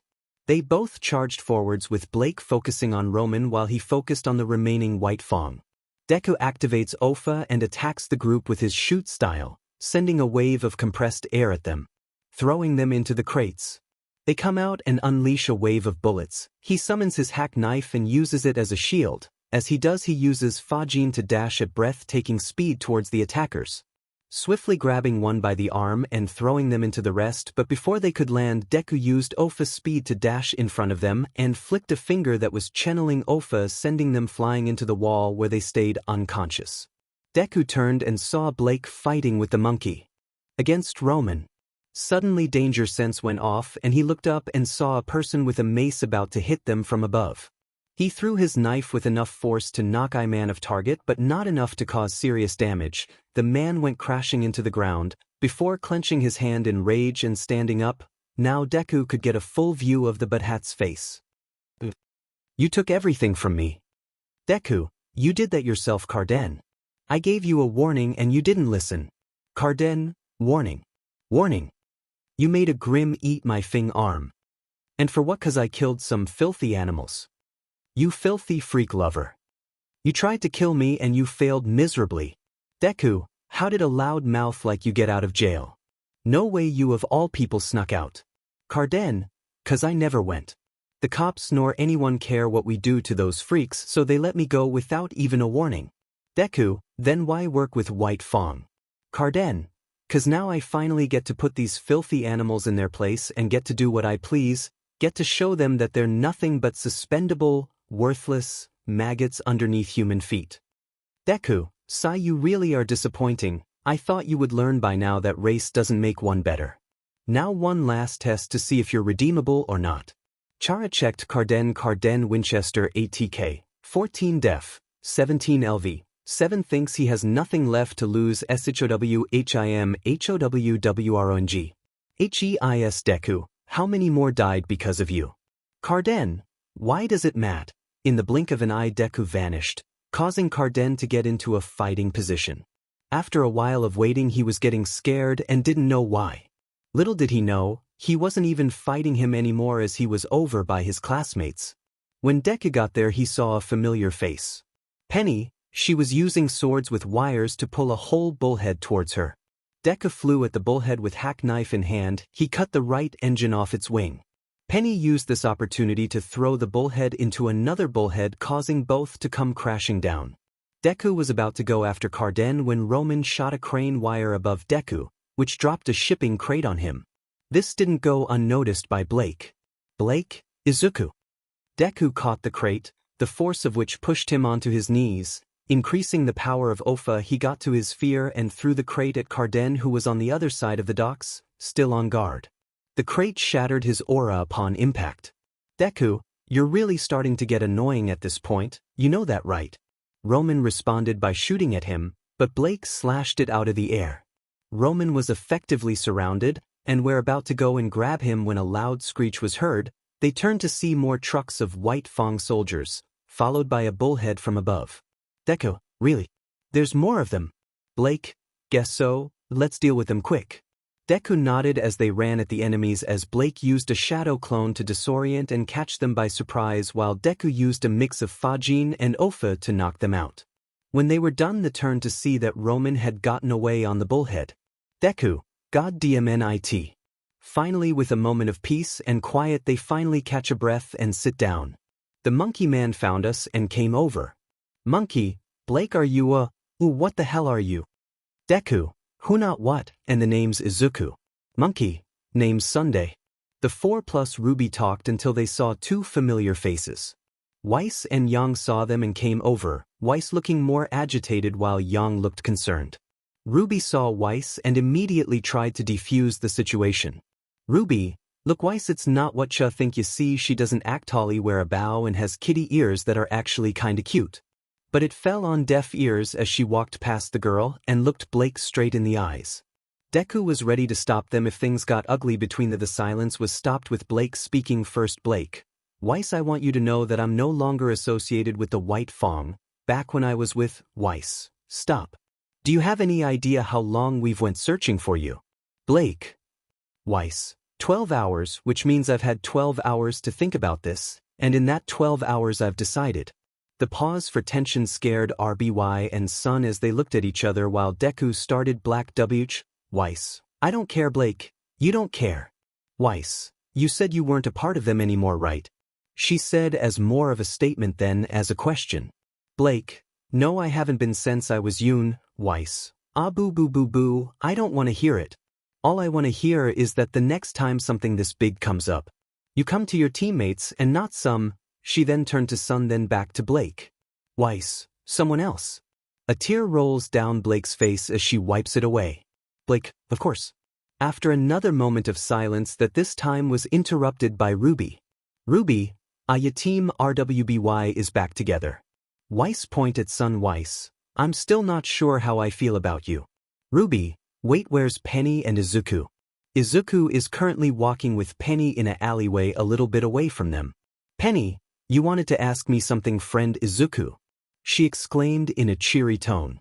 𝐒𝐮𝐻𝐻𝐿, yeah, I didn't want the others hearing since it might be personal to you.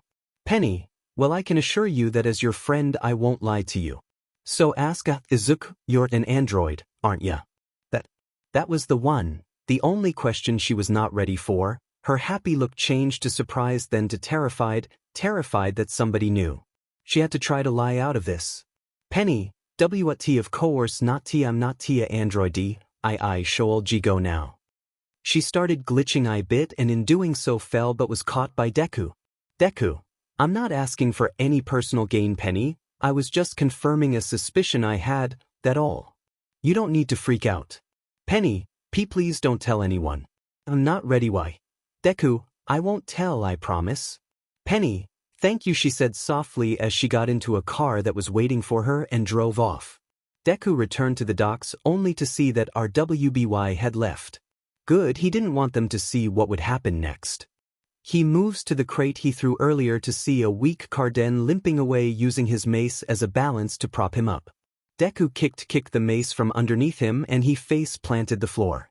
He turned to look at who did it, clearly said, but the immediately changed into horror as he saw who it was. 𝐻𝐻𝐿, no, please, I'm sorry, I won't do it again, just please have mercy. Deku, why should I show you mercy after the number of people you killed? 𝐻𝐻𝐿, please. I swear on my life I won't hurt anyone ever again, just please don't kill me. 𝐻𝐻𝐿 was on his knees with his face on the ground. Deku, unable to tell if he's lying or not, gives him the benefit of the doubt, thinking this time he'll learn. Deku, turn yourself in, that's your mercy. He said as he walked away. An evil smirk appeared on his as he charged with mace in hand to strike Deku over the head. Fortunately he was stopped when he was stabbed through the chest.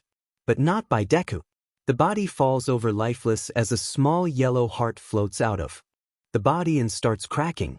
Deku, your soul trait is justice. The heart cracks even more. Deku, how ironic. The soul shatters, turning into nothing. Deku looks to see who the killer was. Deku, shouldn't you be with Roman, Neo? Neo just gave a coy smile and shrugged. Deku, he's probably worried about you. She responded with a wink and shrug again before leaving. She blew a kiss towards him and with that parting gift she was gone. Deku walks away with a small smile on his face. Deku, cute, it's been a week since the incident at the docks and break has started. Our green-haired protagonist woke up and head to the Emerald Forest to train his stamina and reflexes by not being able to attack the Grim, only being able to dodge. Crash, a tree collapsed as 𝐒𝐮𝐻𝐻𝐿 dodged a large Borbotusk roll.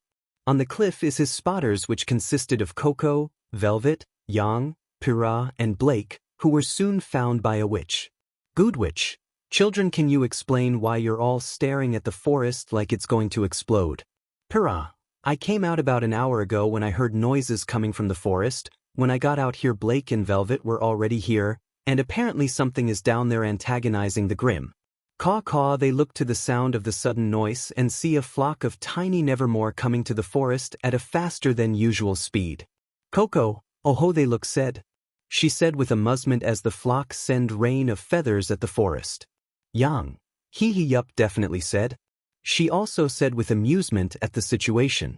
Meanwhile with Izuku, he is dodging attacks from Beowulfs when he saw the Nevermores and the attack they threw at him. Izuku dodged fast and quick, only getting scratched here and there but still quite the bit of pain. Soon he decided to finish this form of trading for the day and decided it was to move to his combat as he summoned his hack knife with a small tendril of black WHP on the end of it as he ran at the Beowulfs, dodging the hailstorm of feathers in the process as he sliced at a wolf, using the momentum of the swing to dodge a swing from another wolf as he used Fajin to kick the Grim in the jaw, sending it flying into a tree, turning into smoke upon impact. He then started to parry the feathers but soon found himself overwhelmed by the number of projectiles, so he created a wall of bones as a shield and so he can catch a breath. Izuku, breath. Hey Chara. Breath, what are my stats? Chara, let's see. Izuku Midoriya LV, 2 EXP till next LV, 38 attack, 450 defense, 173 Izuku. Wow, Grim give almost no EXP, the only decent amount is from the strong ones. Now that I think about, how did 𝐻𝐻𝐿 have such a high LV? We know he killed Thanasis instead of Grim, So do people give more EXP after death the Grim? Is it a set amount or does it change over time? Mumble, mumble, mumble. Chara's sweat dropped along with the vestiges who were listening in out of boredom. Some projectile came from in front of him. When he was lost in thought, the Nevermore moved to his unprotected side and resumed the attack, which caught him off guard as he just barely dodged but ran straight into a 𝐒𝐮𝐻𝐻 that swatted him away into a tree like a bug. A mix of red and black escaping his mouth on impact as he uses 𝐒𝐮𝐻𝐻 to create a shockwave, giving him some breathing room while also knocking the Nevermores out of the sky. He summoned a row of bones that impaled the Grim, killing them all. 𝐒𝐮𝐻𝐻 falls to his knees and coughs what looks like black BLD but went unnoticed by him as he got up and went back to beacon a bloody, sweaty, tired mess. Time skip 𝐒𝐮𝐻𝐻 smacking me over the head for not doing a funny time skip since a loss of control. 𝐒𝐮𝐻 made it back to the cliff and was met with the people who were watching the forest, with the addition of Ruby and Weiss. 𝐒𝐮𝐻, watcha doin'? Yang, not looking at him, trying to figure out what was stupid enough to anger the Grim earlier. 𝐒𝐮𝐻, well, have fun with that. Ruby, oh, did you want to watch with us? OMG 𝐒𝐮𝐻, what happened? Everyone present turned to 𝐒𝐮𝐻 and saw how bloody he was. Yang, Weiss, why are covered in BLD? Blake, where were you? 𝐒𝐮𝐻 gave a light chuckle. 𝐒𝐮𝐻, using Grim in my training. Glinda, why? 𝐒𝐮𝐻, had to train somehow. Pyrrha, okay, but with Grim. 𝐒𝐮𝐻, yes. Glinda, long disappointed sigh. You're such a problem brat, you know that, right? 𝐒𝐮𝐻, oh please, back at home my homeroom teacher called me problem child cause of how much stuff happened to me. Yang, what kind of training were you even doing? 𝐒𝐮𝐻, stamina, endurance, reflexes, and improving on my quirks. Next I'm doing weights. Yang, mind if I join? 𝐒𝐮𝐻, by all means, the more the merrier. Ruby uses 𝐒𝐮𝐷 to tackle 𝐒𝐮𝐻 as he grunts in pain a while barely staying up. Ruby, later.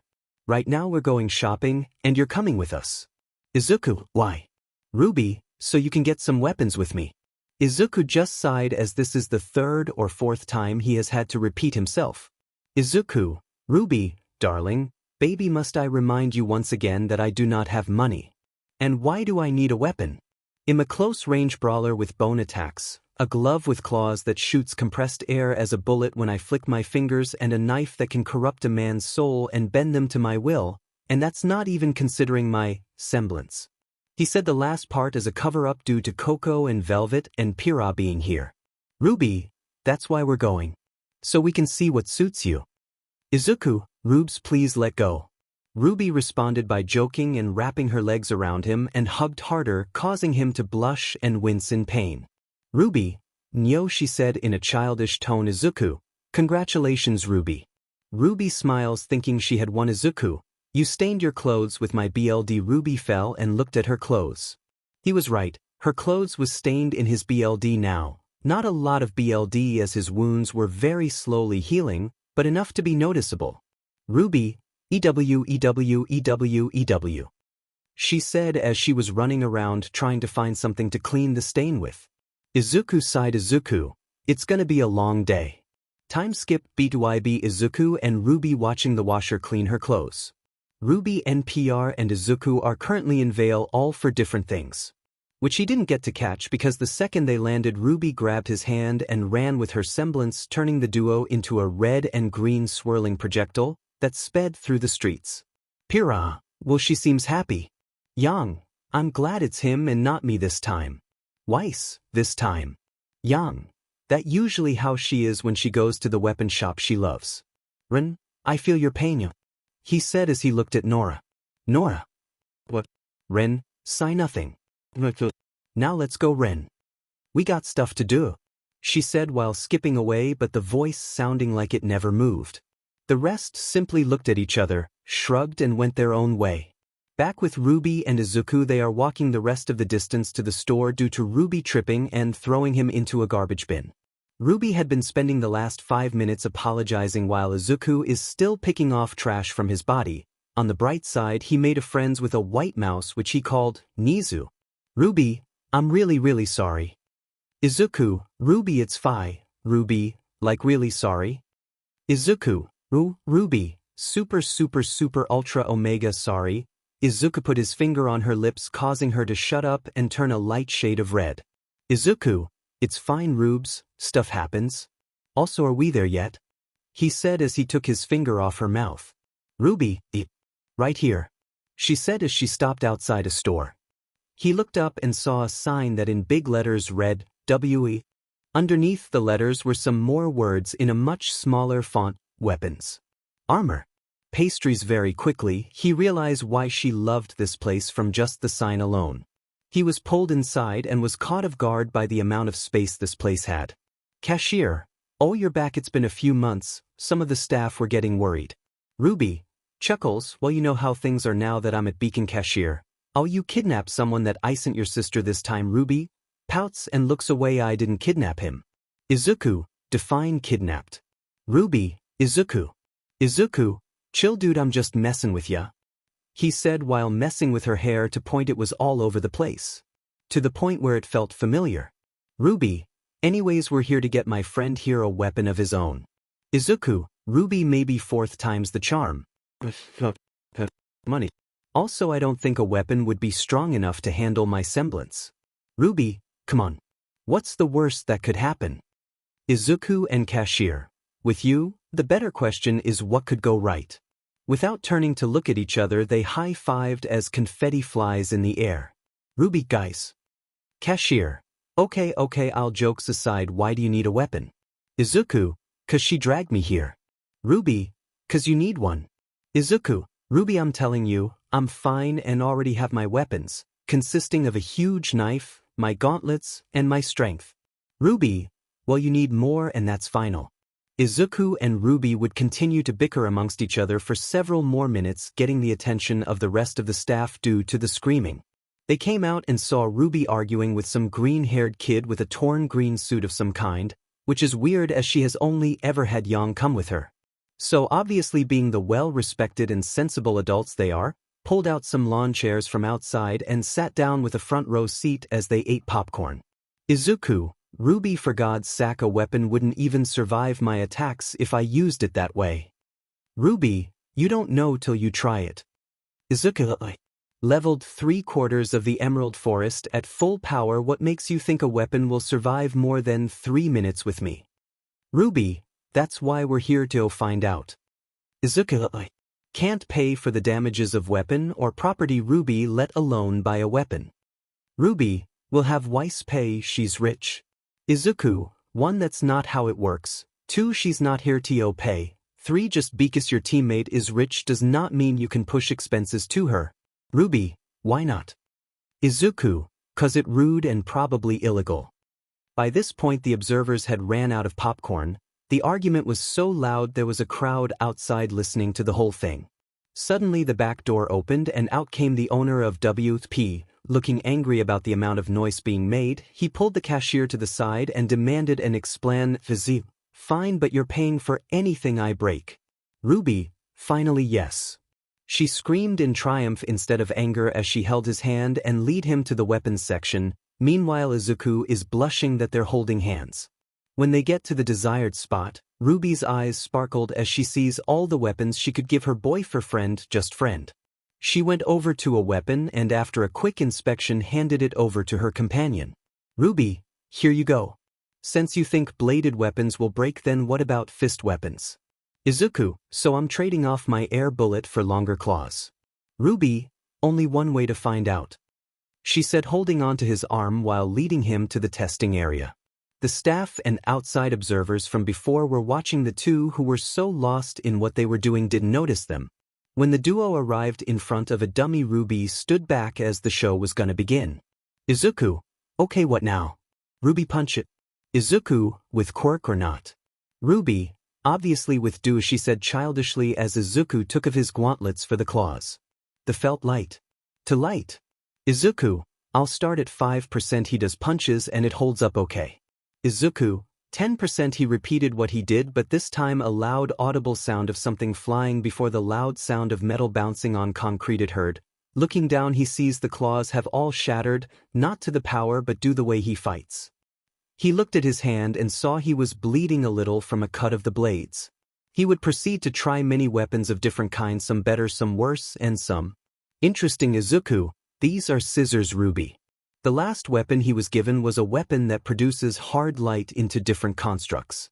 𝐒𝐮𝐩𝐸 really didn't like this for the same reason as the first. It had no braces for when he used his quirk, so it would hurt a hell of a lot more, not to mention that he doesn't need hard light as he can do most the thing the weapon has, but for Ruby he went along with it.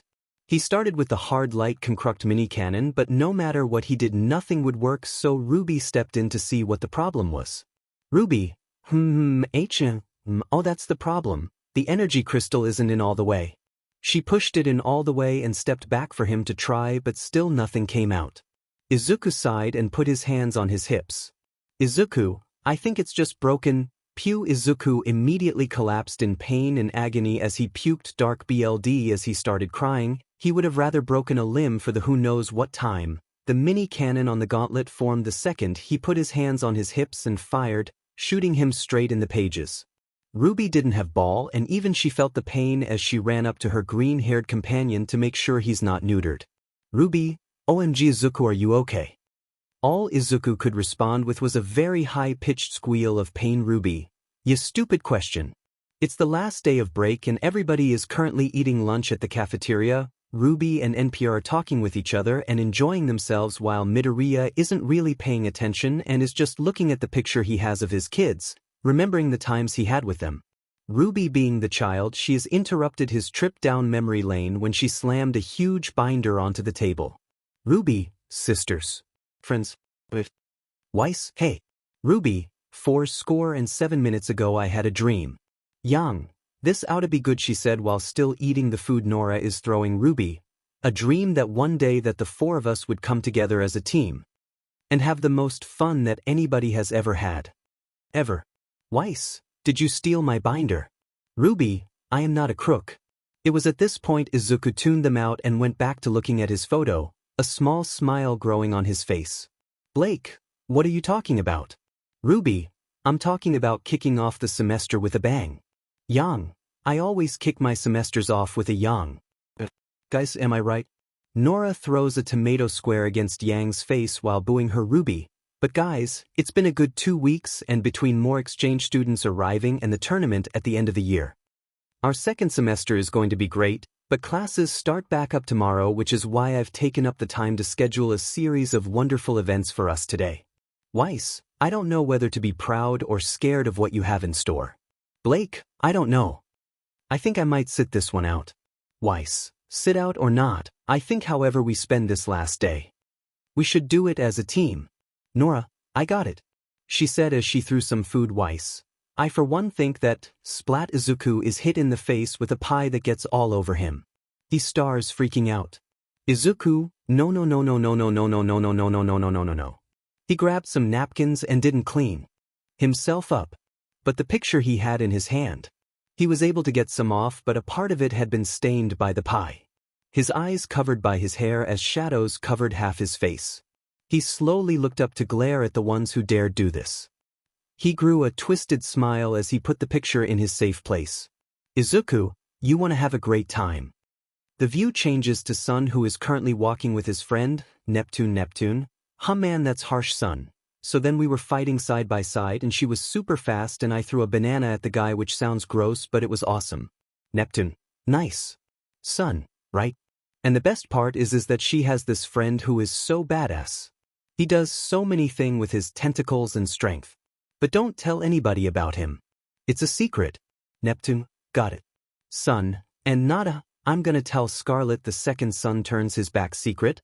I'm talking secret cause he will send my butt home in 3 different body bags. Neptune, whoa. Chill out, man, he can't be that 𝐒𝐮𝐻𝐸. He got interrupted by the windows next to them shattering as hundreds of students are sent flying through them with the massive shockwave from inside. Neptune looked shocked and looked to Sun to see him standing normally but sweating more bullets than Mineta being caught by Aizawa for being a perv. Neptune, whoa. What was that? Sun, this is the point where we leave, he said as he turned around ready to run, but Neptune grabbed him by the collar. Neptune, you dragged me here to meet your new friends, so we're not leaving till we do. He dragged Sun to the door and opened it to see a food war. Not fight, as that didn't give this event the recognition it deserved. On top of a large tower of desks stood Midoriya, who looked less than amused. Across from them on the floor stood Team Ruby and Deku. Give her to me and your death will be quick. Ruby, never. We shall defend our friend. She slams her foot while holding a carton of milk. Ruby, till the very end. She crushed the carton. Everybody, Ruby, yeah, Deku, then suffer, you fools, because no matter what you do I will have my revenge. He yelled as he summoned Black Whip to throw 2 vending machines at them. They all dodged as each gathered food to retaliate. Blake dashes with a baguette in hand and swings, only to be blocked by a Black Whip tendril that also wielded a baguette. Ren went behind and tried to attack but missed when Izuku ducked, causing him to hit Blake. Above was Nora, who was thrown by Yang. Nora had a metal pole in a watermelon acting as a hammer and came down to strike, only for him to grab Ren and Blake and move out of the way, causing them to get hit with the hammer. Deku went to grab Nora, only for him to miss when Ruby grabbed her out of the way with her speed. Next thing he knew, he was hit in the face by a turkey, throwing him into the tower of tables that collapsed on him. He caused a shockwave, sending the tables in different directions. He looked to see who it was that hit him, to see Yang with turkey on her arms like her weapon. He used Fajin and Ofa to run behind her and kick her, but before it connects, Weiss stops him with a glyph as a shield. Deku growled as he flexed his leg, breaking the ice on his leg, dashes at Weiss with a baguette in hand and attacks but is parried by her swordfish. They clash blow after blow. She backflips and does a sliding move, but Deku sidesteps and close-lined Weiss with the strong hit in the head from the baguette, sending her into the mess of tables. He turns to just barely block a food tray. On top of the tray was Ruby. He grabs her by the foot and starts spinning her and throws her at the wall but is caught by Pyrrha. Yang dashes at Deku and goes for a punch that he tries to block with the baguette, but it breaks, forcing him to dodge. He kept dodging till out of the corner of his eye he sees cans of soda flying at him. He grabs a punch from Yang and pulled her towards him, taking a turkey in the process, causing Yang to take the damage of the soda. When his meat shield was done, he punched them with an uppercut, sending them through the roof of the cafeteria. Deku dashed forward and juked Pyrrha with a feint as he got behind her and shoved the turkey on her head. In her confusion, she tried to take it off but was instead picked up and thrown into the pile of tables. Danger sense went off as he had to duck and slide to the left to dodge an attack from Blake and Ren. Ren still with his leaks, but Blake now wielded a rope of sausages. In his distraction, Ruby drop kicked him, causing him to stumble forwards as Ren hit him in the face in a cross shape while Blake wrapped the rope around his legs and swung him from side to side until she had enough momentum to throw him. When he collided with the wall, he put his feet down and went flying forward as he grabbed the swordfish and slashed Blake, sending into the pile of tables. Ren tried to regroup with the others but was met with a leak to the dome, knocking him out. The only 2 remaining were Ruby and Nora. He turned to attack but saw Ruby dash right by him, confusing him until he felt the shockwave from her run and looked in front of him to see a wave of food that he couldn't dodge or block. He used Black Whip to protect any valuables he had as he was hit with a storm of food and drinks, sending him flying into the wall. Now a complete mess, he grabs Ruby and yeets her at Nora, crashing into her at a high speed, caused her to drop her melon, as they were sent into the pile of tables. Deku grabs the hammer and walks to the mountain of tables. He stands over them triumphantly. Deku, fear not. Since you have not fought alone, you will not die alone. He jumps onto the ceiling and bounces off it, making him gain great speed. Right before the collision, however, he was surrounded by a purple aura and thrown into the stack of tables. Glinda fixes the cafeteria with surprising amount of ease. Glinda, children, please, don't play with food, she said, trying to not snap a green-haired boy's knees as they all nervously laughed.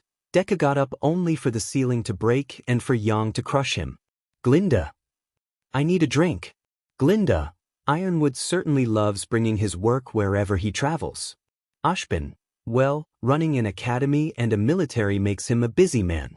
Glinda and Ashbin are in his office staring out the window at a huge fleet of airships that littered the sky. Ashbin, but yes, those are a bit of an eyesore. A beep comes from the elevator, followed by several more. Ashbin, come in. The elevator opens to reveal a male with short black hair and a band-aid above his right eyebrow. He wore a white trench coat with white gloves, hiding his robotic arm. 𝐮𝐻, he said in a cheery voice, like best friends who haven't talked in ages. 𝐮 stands from his chair while still holding his cup of coffee hot chocolate. 𝐮, hello, General. Please, drop the formalities. Both approach and shake hands as 𝐒𝐮𝐦𝐦𝐚𝐫𝐲 also approaches. It's been too long. And 𝐒𝐮𝐦𝐦𝐚𝐫𝐲. It has certainly been too long since we last met. 𝐒𝐮𝐦𝐦𝐚𝐫𝐲, oh James. She says in a dramatic yet even more sarcastic tone before dropping it for her normal tone. 𝐒𝐮𝐦𝐦𝐚𝐫𝐲, I'll be outside. She says while walking away like she had literally anything better to do. Ironwood, well, she hasn't changed a bit.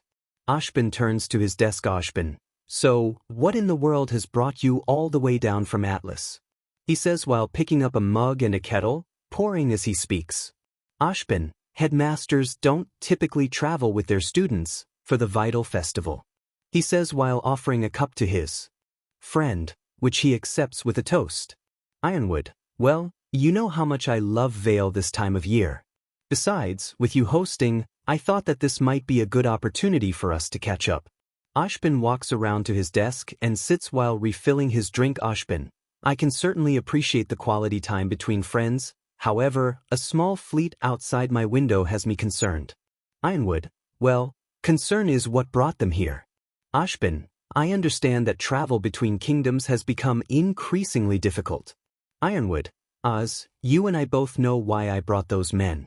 𝐮 sighs and takes a drink from his mug and sets it on the table. 𝐮, we are in a time of peace. Shows of power like this are just going to give off the wrong impression. Ironwood places his mug down with his face donning a slightly more agitated look. Ironwood, but if what Crow said is true, 𝐮, if what Crow said is true, then we will handle it tactfully. It's the vital festival. A time to celebrate unity and peace. So I suggest that you not scare people by transporting hundreds of soldiers halfway across the continent. Ironwood, I'm just being cautious. 𝐮, as am I.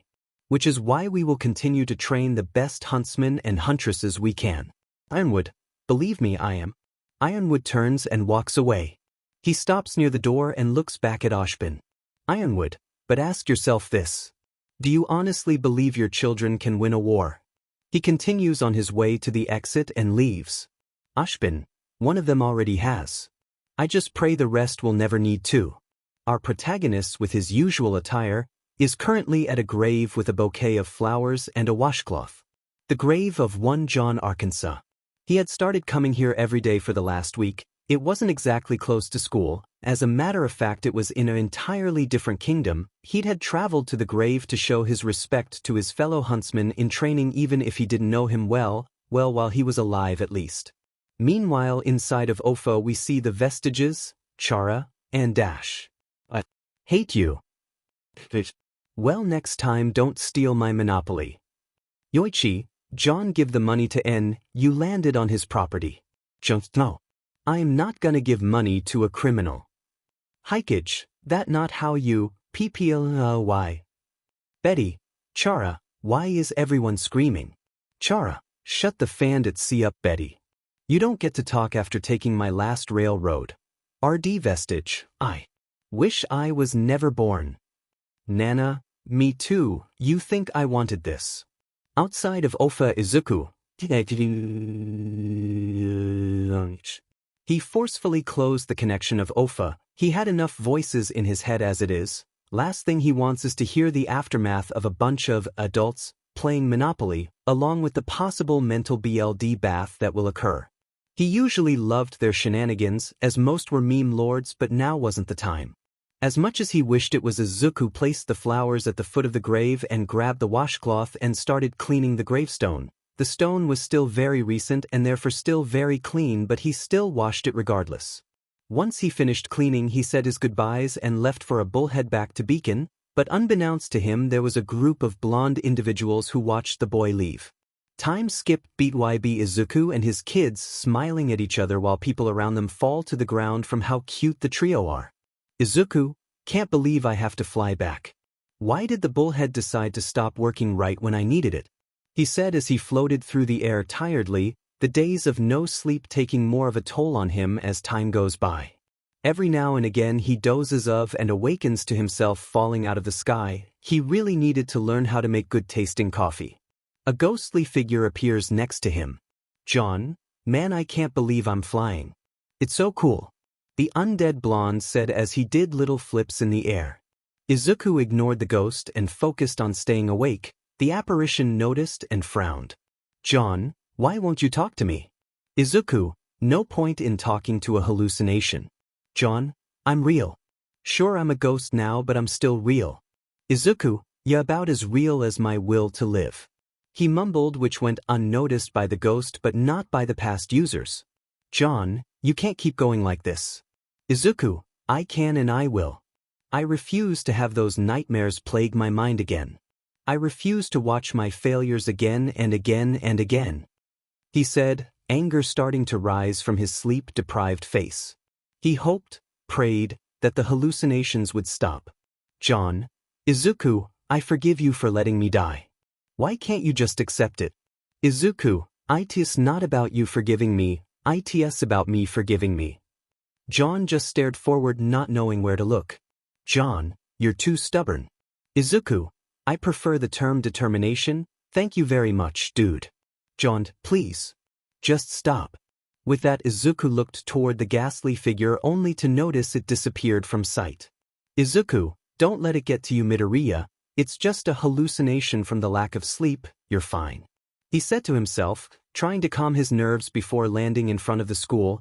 However, he couldn't as he constantly had to hold back tears. He put his hood up and walked in the building. He turned to his and the girl's room and used the bathroom before taking a leave to find Ruby.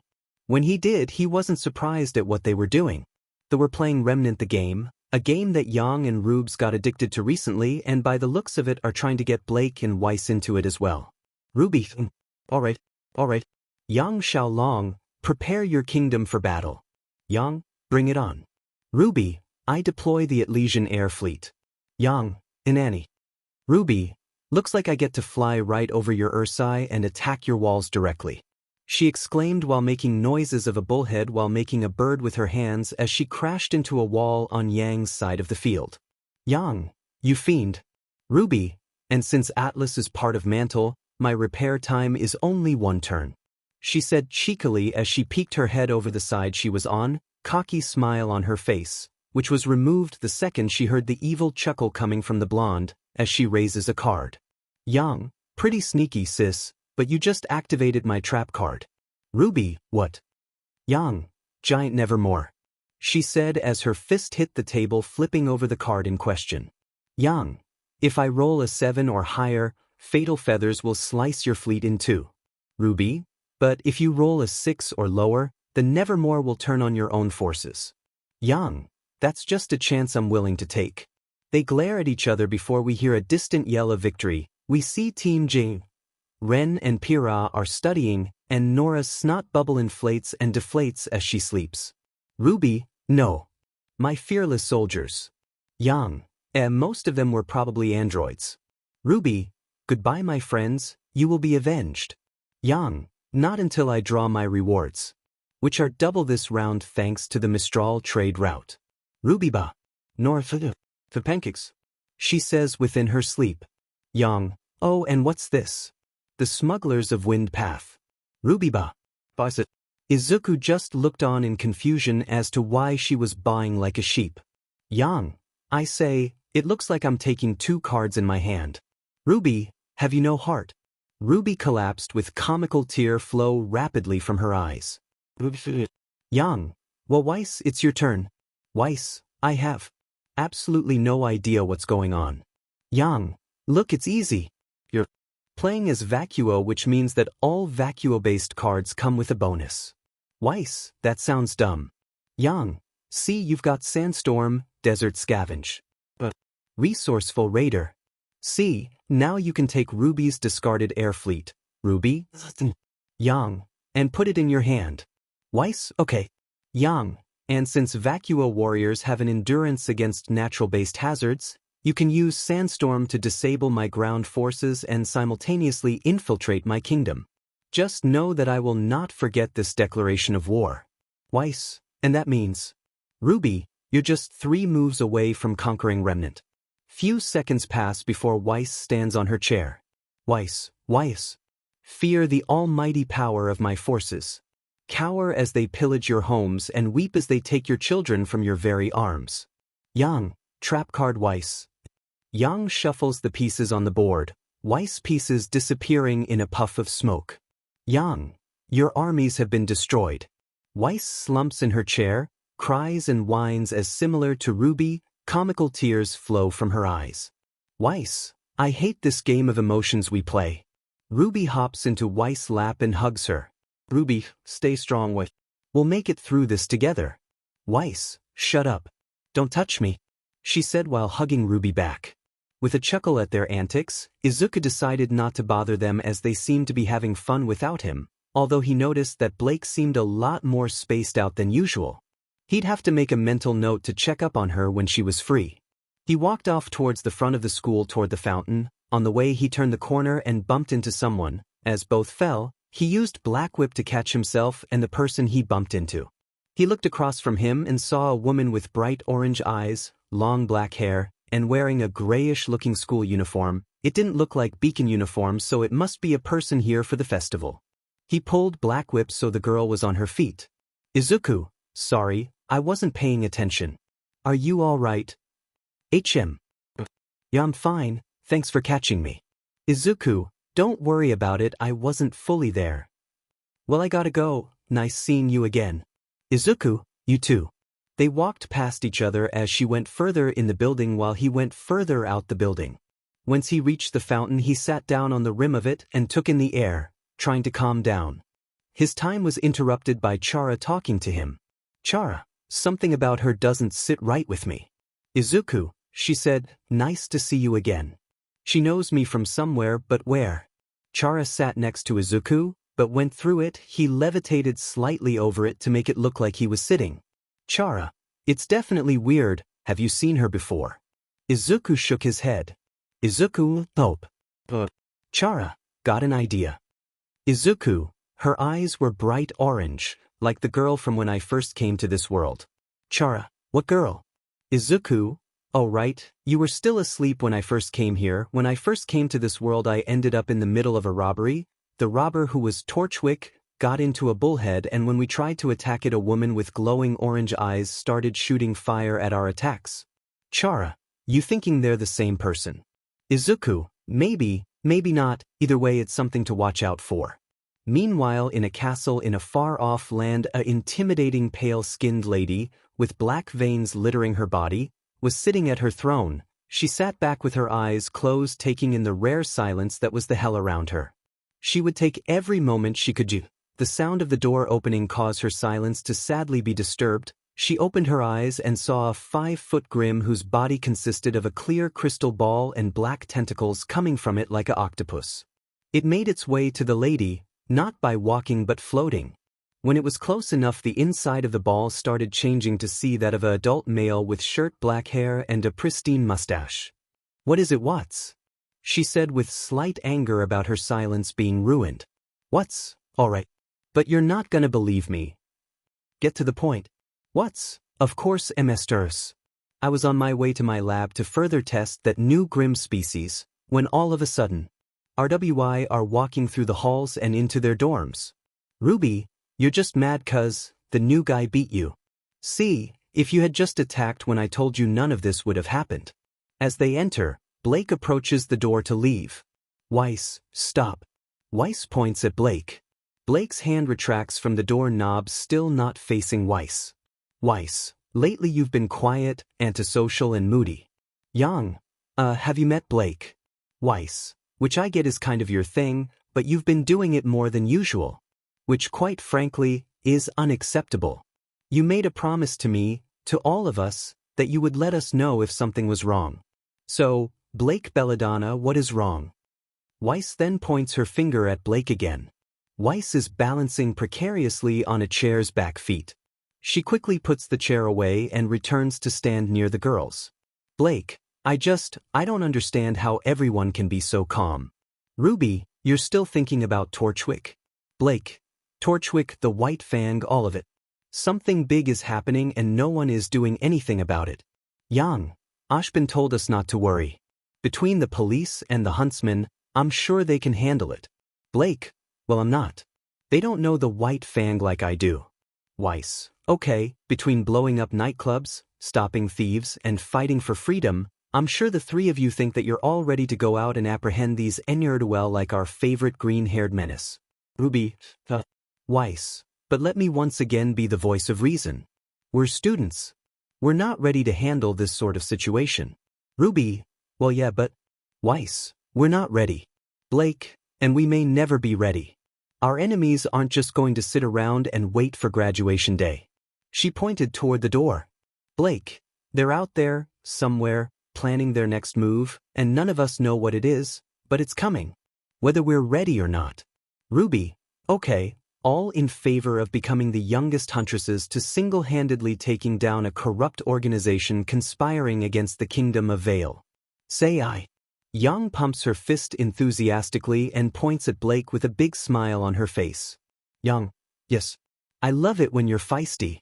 𝐻𝐼, well, I suppose it could be fun. Ruby, none of you said aye. Blake, all right then, we're in this together. Ruby, let's hatch a plan. 𝐻𝐼, yeah. Do I even want to know? Taken by surprise, the girls jumped at the sudden voice as they swiftly turned around and are met with 𝐒𝐮𝐻𝐻𝐻 who was just leaning on the wall.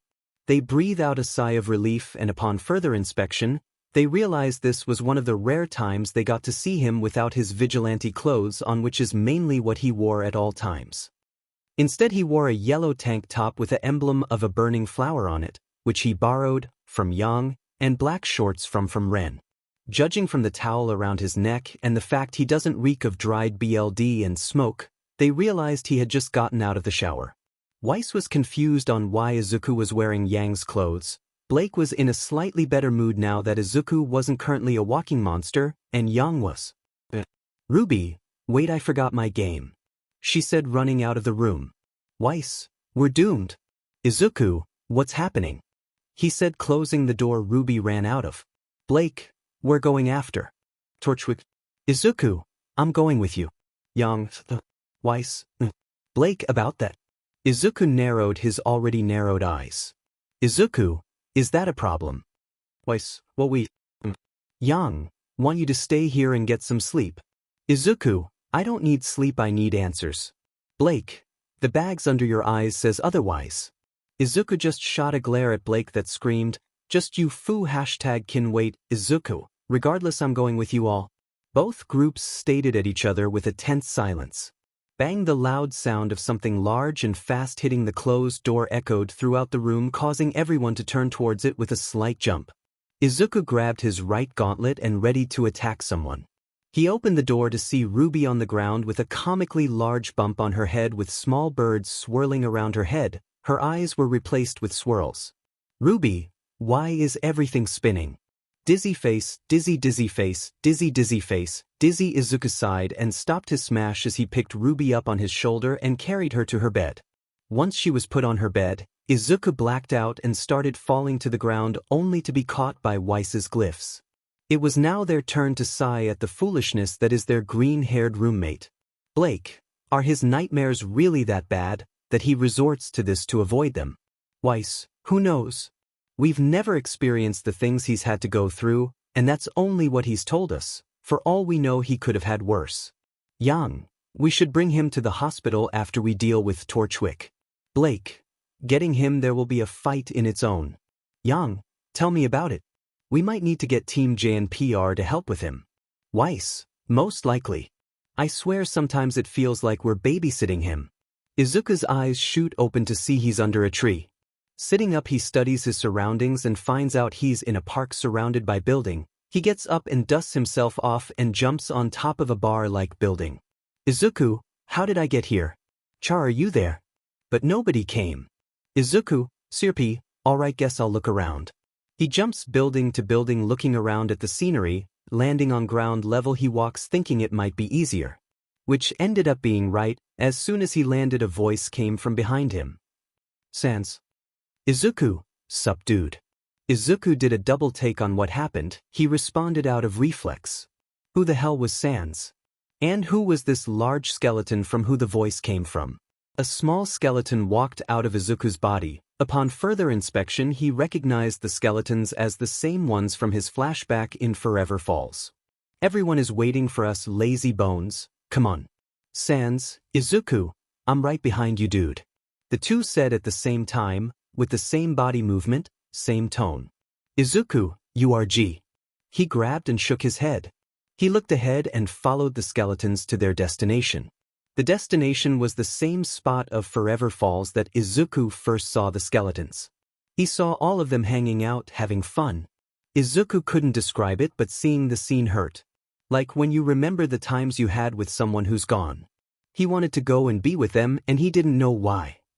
Well, are you coming, brother? The tall skeleton said, giving a hand to Izuku. He stared at the hand before turning to the smaller skeleton, only to see he was gone. Hesitantly, Izuku grabbed his hand. But the second he did, within a moment his arm was cut clean off by a set of twin daggers. Izuku fell over in pain, screaming. He tried using the regeneration, but nothing happened. He tried calling upon Ofa to fight back, but nothing happened. He tried summoning his hack knife, but nothing happened. The world around Izuku grew darker. He could see the world around him started turning to dust, from the people to the building. Until all that remained was a white void and the familiar short skeleton. Sitting down with his hood up. Sans, I did so much to bring my world back, but I can't, not now. He said, standing up with his back to Izuku. The skeleton summoned a large knife. Izuku, wait, that's the hack knife.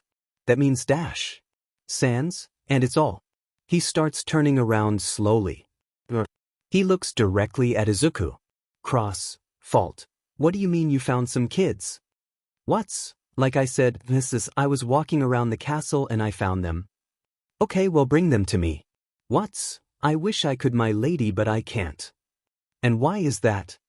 They said a little said at the insubordination.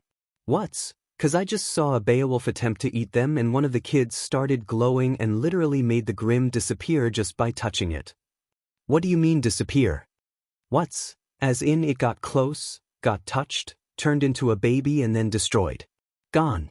Obliterated. Disappointed sigh, I'm on my way, don't lose sight of them. What's? Of course, my lady. How the hell did kids get in my castle? Better yet, why are they here? I know how you love your endless army of child soldiers, Ozma, but sending literal fan $King kids. You killed ours and now you're killing others. The being said to themselves aloud as they stomped down the corridor to their destination.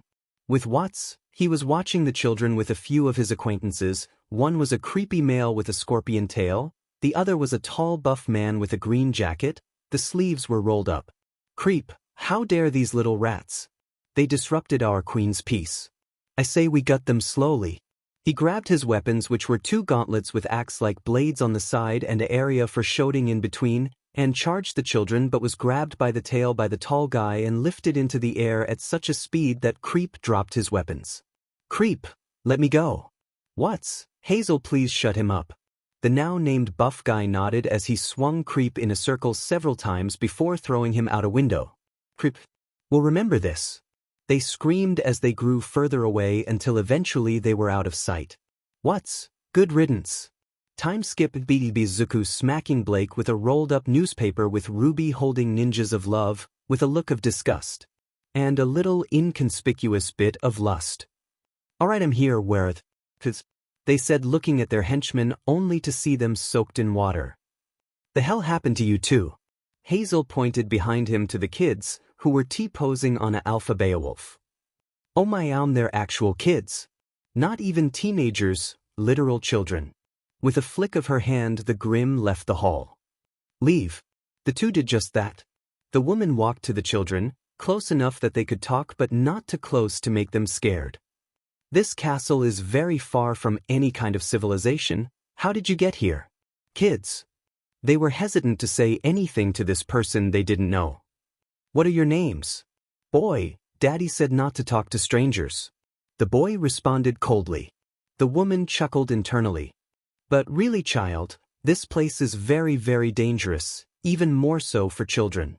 Did someone bring you here? She said, sitting down on the floor. Girl, No, 𝐮𝐮. There was a silence between them. You two must be hungry. How about this, we'll eat some dinner and after you can give me your names and I can give you mine. When she finished, the sound of the kids' stomachs growling echoed through the hall. The kids became embarrassed and agreed but were ready in case anything were to happen. They were trained in the art of home alone, so hopefully they'd be okay.